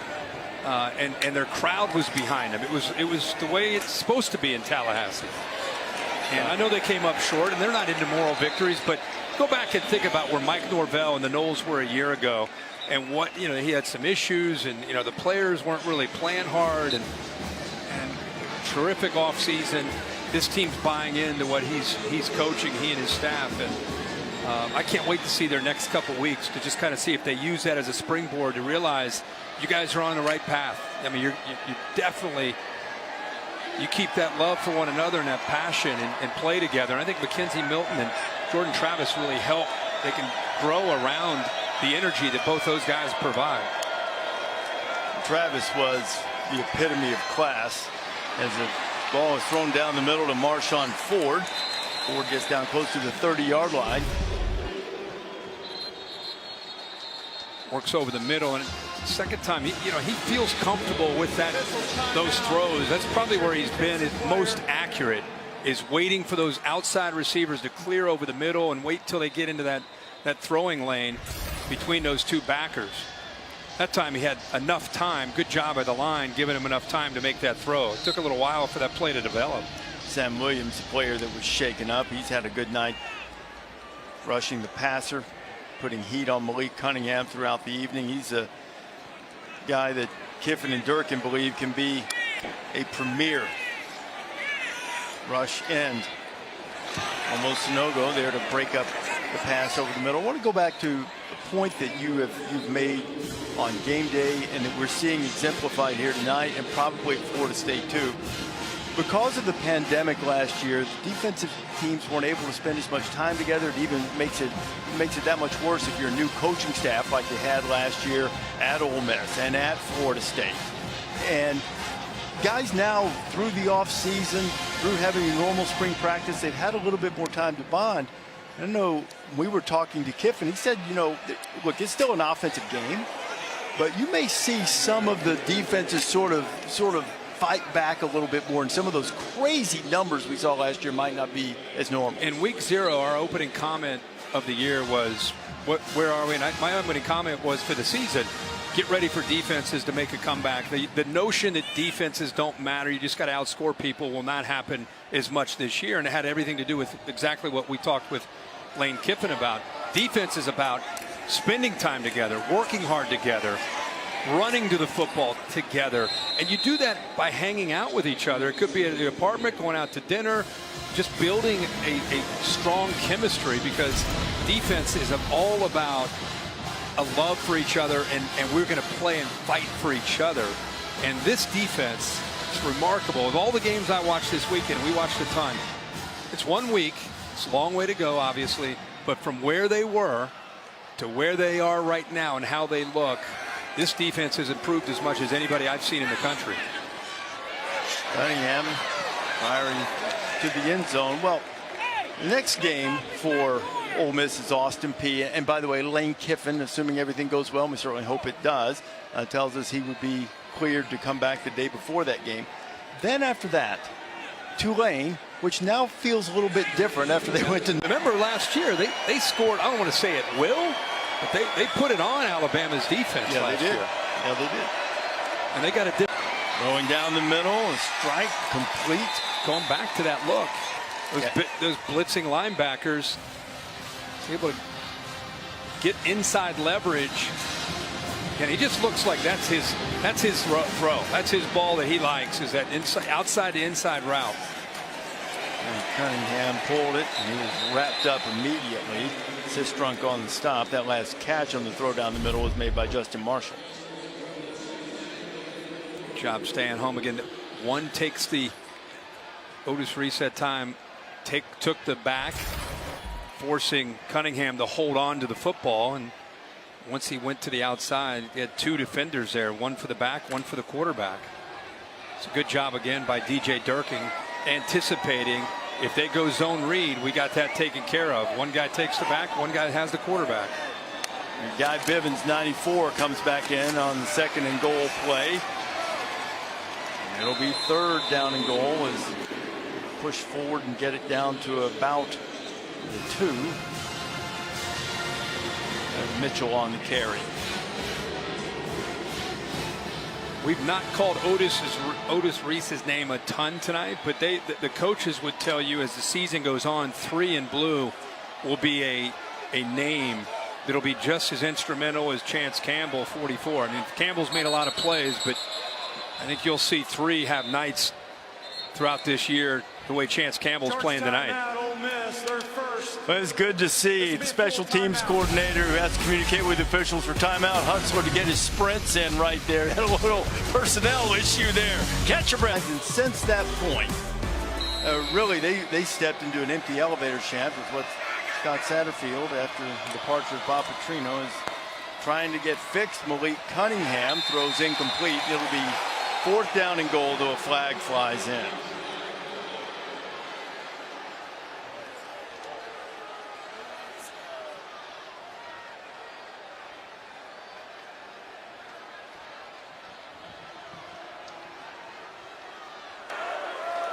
Pass interference.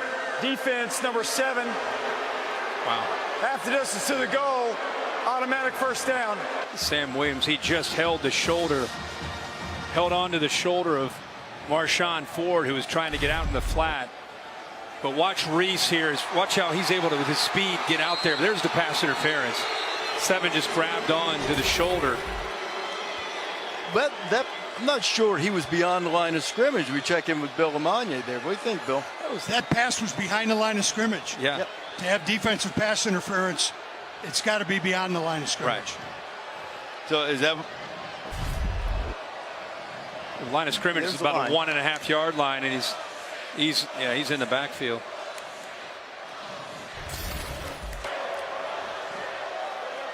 By rule, the receiver was behind the line of scrimmage. There cannot be a defensive pass interference call.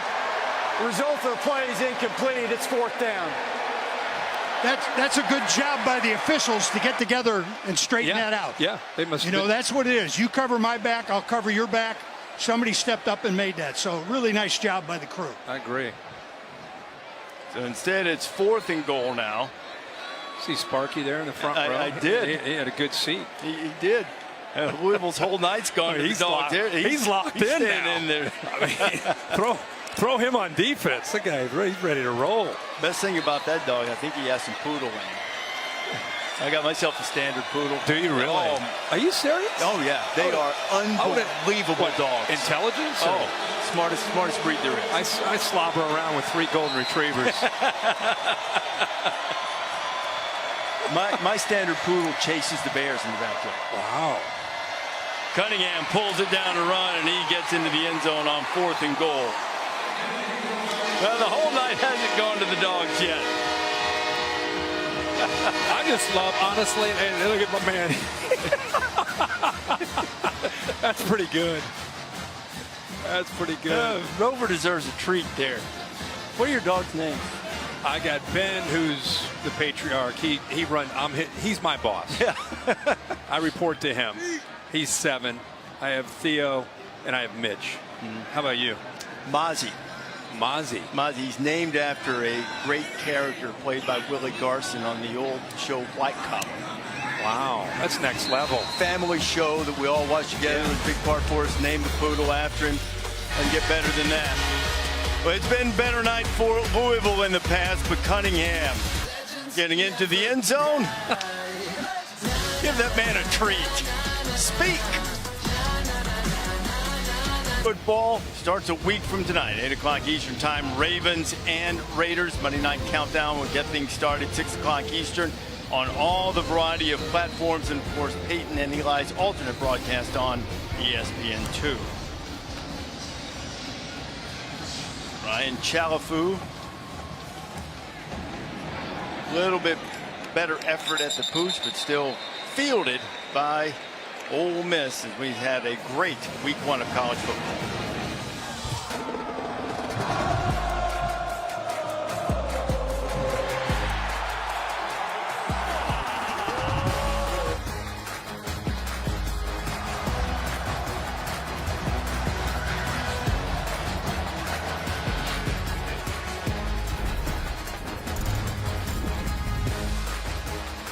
All of these great crowds and great environments, cathartic experience for so many of the fans to be able to be back in the stadiums. Here are the storylines in this venue where we are tonight. Bryce Young with his first start at Alabama.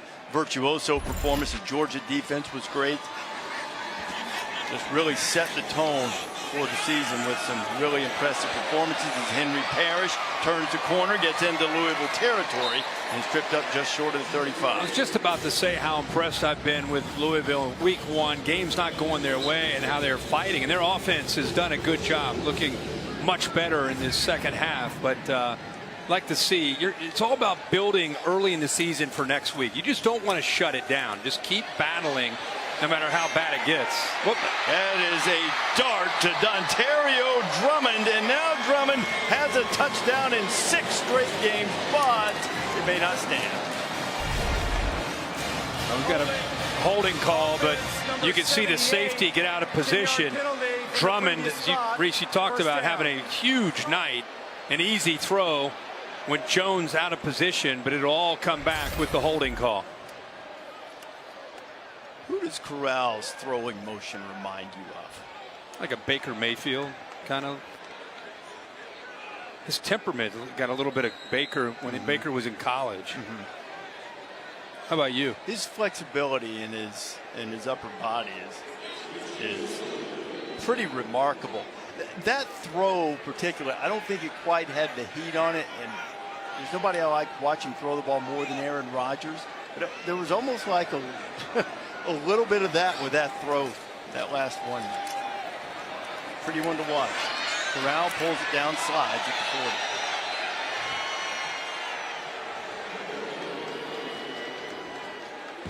But the edge with which he plays is very reminiscent of Baker. I think his game just reminds, his personality, the way he plays, leaves his heart out there on the field as far as his leadership style, constantly talking to the linemen, his receivers. And Jonathan Mingo, another of that trio of receivers at Ole Miss, so high on him. We're going to have a big season this year. Keytrell Clark. It's the thing. I was going to say, the thing about Ole Miss, when you get behind them, it's like giving somebody a head start in a race. Like they're not letting up. Like there's still time on the clock. It's not like a nice hit. It's not like they feel bad for you and they're going to think, oh, let's just work the clock. They're thinking, no, let's just keep scoring. There's Clark, who was second team All ACC last year. He hit him as if he were aggravated. He was shaking his hand on that last play like he might have dinged something up, so he inflicted a little punishment of his own. Corral started to pull it out. Now Matt pulls it down, and Matt runs over a guy, and it was Clark, but he held on and finally got him to the ground. That's the Baker Mayfield I'm talking about. The Baker Mayfield is like the linemen, the backs. This is the leader of their team. They respond to him. He's not going to slide. They don't want him to take these hits all year, but that's just his personality. It's hard to take that away from him. Wow, that was a good drive. That was easy as pie, and the one that they call back on Drummond, they get one back for him. Touchdown, Ole Miss. Another hum-ho night for Matt Corral, 21 of 31, 372, and he's got a touchdown pass. And how about this? Nearly half of that yardage going to Drummond, who's got a $168 and now a touchdown to go with it.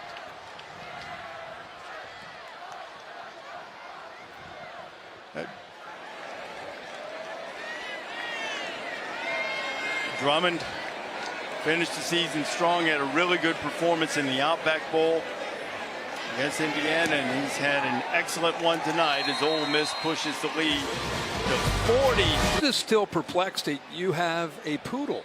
Well, it's, I mean, because when I think of poodle, I think of smoking pipe, glasses off the end of your nose, legs crossed, reading your favorite novel. That's a poodle to me. Right. I'm slopping around in the woods, in the mud, and the squirrels with the golden retrievers. Well, first of all, this is, standard poodle. He's about waist high. I don't know what that means. He's about standard. Standard. That's a type of breed. They're miniature. They're Moen poodles, and they're standard poodles. He weighs about 65 pounds. Do you give it the poodle haircut? Not the fancy one. He doesn't. He's not into that. No. Yeah, okay. He has to intimidate the bears when they come close to the yard, so he can't be going out there with the crazy haircuts. You got real black bears in the back there? Yeah. Wow. Connecticut Fitting sends me videos of that all the time. Yeah. Exactly. Yeah. Herbie's buddy Darren just pulled up a picture of a poodle on his phone to clue Kirk in. I got one that's a fighter, though. Oh, really? Yeah.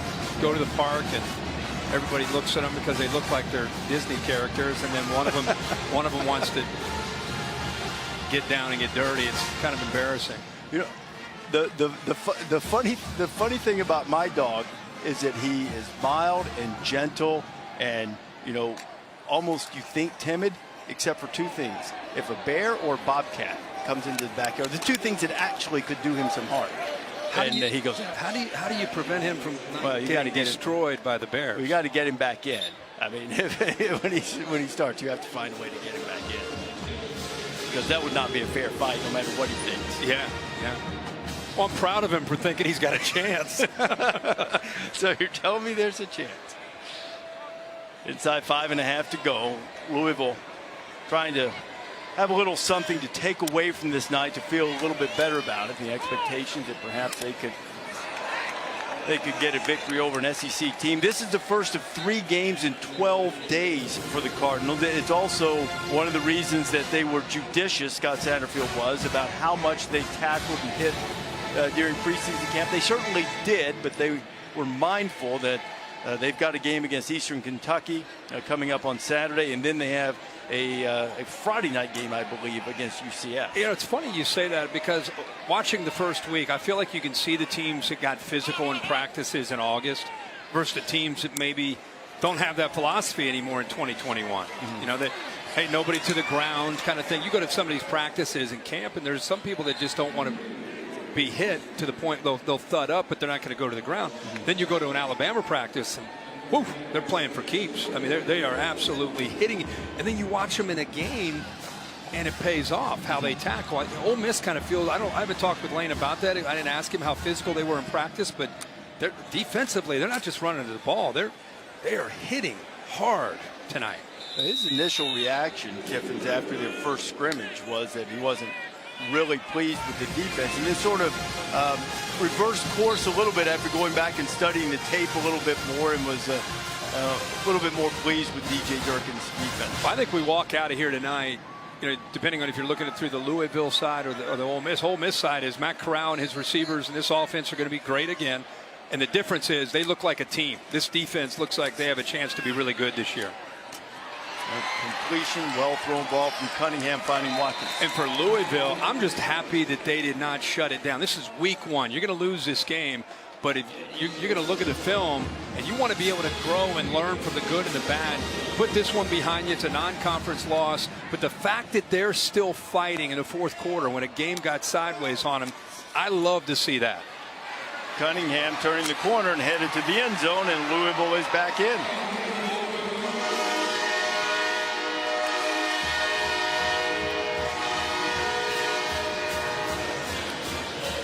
Malik Cunningham cutting the lead to 20, much to Abby's delight, I'm sure. Well, they scored right in front of her. She had to be fired up there for a second. She sees that score, though. She knows it's not too good. Hope he's okay. He's fought through some injuries tonight. He's been limping around since the second quarter. Yeah, took a hit and limped to the sideline. Louisville, to your point, Kirk, about continuing to fight, and after just an abysmal first half, they've had the ball 4 times in the second half, and they've scored all 3 times, a field goal in their first possession, and they followed it up with 3 touchdowns. And with Lane Kiffin being back in Oxford after testing positive for COVID-19, remains to be seen who's going to get to wear the leather helmet, which is a tradition here, the Chick-fil-A kickoff game, as it was on Saturday for Alabama and Miami. We've been talking about Lane a lot not being here. He talked with Molly a couple times, but you worry, though, as a head coach, how will the team execute? He came up with an interesting plan. Instead of making the offensive coordinator or defensive coordinator the interim head coach or acting head coach, he went with the special teams coordinator, which allowed, you know, the offensive coaches to worry about the offensive side, the defensive coaches to worry about their side. And I think, you know, that's a good move. That way he can just focus in on making the decisions as far as penalties and things of that nature. And he was taking the coaches input. can coach. Yeah, Coleman Hutzler is the special teams coordinator who was doing that, and he was taking input on all of that through the headset, and having DJ right there with him, and then from Jeff Levy, the offensive coordinator upstairs. It was a smart approach too, because we saw Hutzler run down and get a timeout called at one point. Louisville tries a more conventional onside kick, and Ole Miss takes care of it. Yeah, Corral's had a great night. Again, the different aspects of his game, the accuracy. Look at the daring throw here over the corner, right where his receiver can make a play. Here he does it. This is maybe something he does as well as anybody. Ability to read coverage. That's a book out of Lane Kiffin, that levels route. Puts him right on the money. And this is the thing that I think is going to be great this year. You're going to drop 8 on me where it hurt me last year. 3rd down, I'm going to take off and go and pick up a first down. I'm not going to force the ball in. And then he finally, after throwing for 372 yards, he finally gets his first touchdown of the season. Jerry and Ely still in. Ely has a touchdown tonight. It's time now for tonight's game track, brought to you by Mission Tiger. Matt Corral, 372 passing yards. He's run for 51 more, accounted for a couple of touchdowns. So for the man who led the nation in total offense last year, 385 yards per game, he's better than that, over 4 bills of total offense tonight. How about this? They can work the clock. How about it? I didn't know that turbo offense could slow down for a second. It is potentially making them uncomfortable to have to do so. I'm not sure I'd be real anxious to do that, though. Running, running but you can't take, Corral. again, like Baker Mayfield, you can't take that away from him. When Baker was at Oklahoma, it's just in their DNA. It's their wiring, you know. And you could tell him in practice, okay, we're going to slide, and we're not going to take as many hits this year. When he gets out there and the bullets are flying and he's competing, he can't help himself. I'm 100% agreement. I'm suggesting perhaps it's time for 7 or 12 to take a few of the snaps. Now, that's true. 3rd and 9. And Corral had to slip out and pick up the first down, but he'll be tackled short as we go inside 2.5 minutes to play. Charge timeout, Louisville, their first. We saw 30-second timeout. Saw one snap tonight from Luke Altmaier, highly touted freshman. That's Luke in the vest there, covering up his number 7. Luke's dad, Chad, is the orthopedic surgeon in Mississippi State. He's from Starkville. How about that? He leaves little Dewey's for City Grocery, right? Yeah. You know, he looked at Florida State as well and ended up wanting to stay close to home, but like you said, rival school from where he grew up.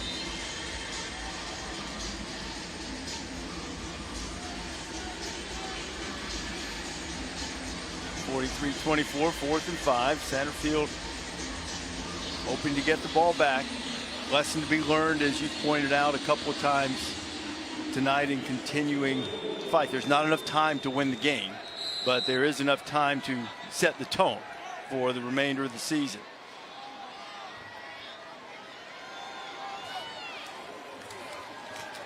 Fourth and 5, Corral converts, and who else? Of course, it's Dontario Drummond with his 9th catch of the night.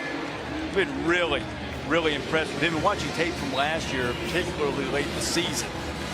Yeah, he's an impressive receiver. And I think what's neat about this offense is one night it's going to be Drummond, the next night it might be Mingo, and the other night it might be Sanders. You know, I think they have 3 different guys, so I don't think you can really take away, okay, we're going to take Drummond away from them, because I think others are equally talented and they'll find different ways to get them the football. So that's what makes, I think, this group of receivers with this quarterback so tough to defend. There's 3 of them that can hurt you one-on-one. And Ontario's on a couple of national champions at the junior college level, Jerry and Ely. Ely goes down to the 20. Let's be honest. They're sitting on a 43, minute 38. I mean, do they want half 100? You think they're playing for half 100? He just heard me say that. He heard me say that. Well, are they going to work the clock here? I think the way they're letting it go. Here's my guess, Kurt. Because they're not going fast, I think they're going to run plays. If they score, they'd be happy about it, but they're not going to, go overboard and trying to get it. But they're going to run their offense.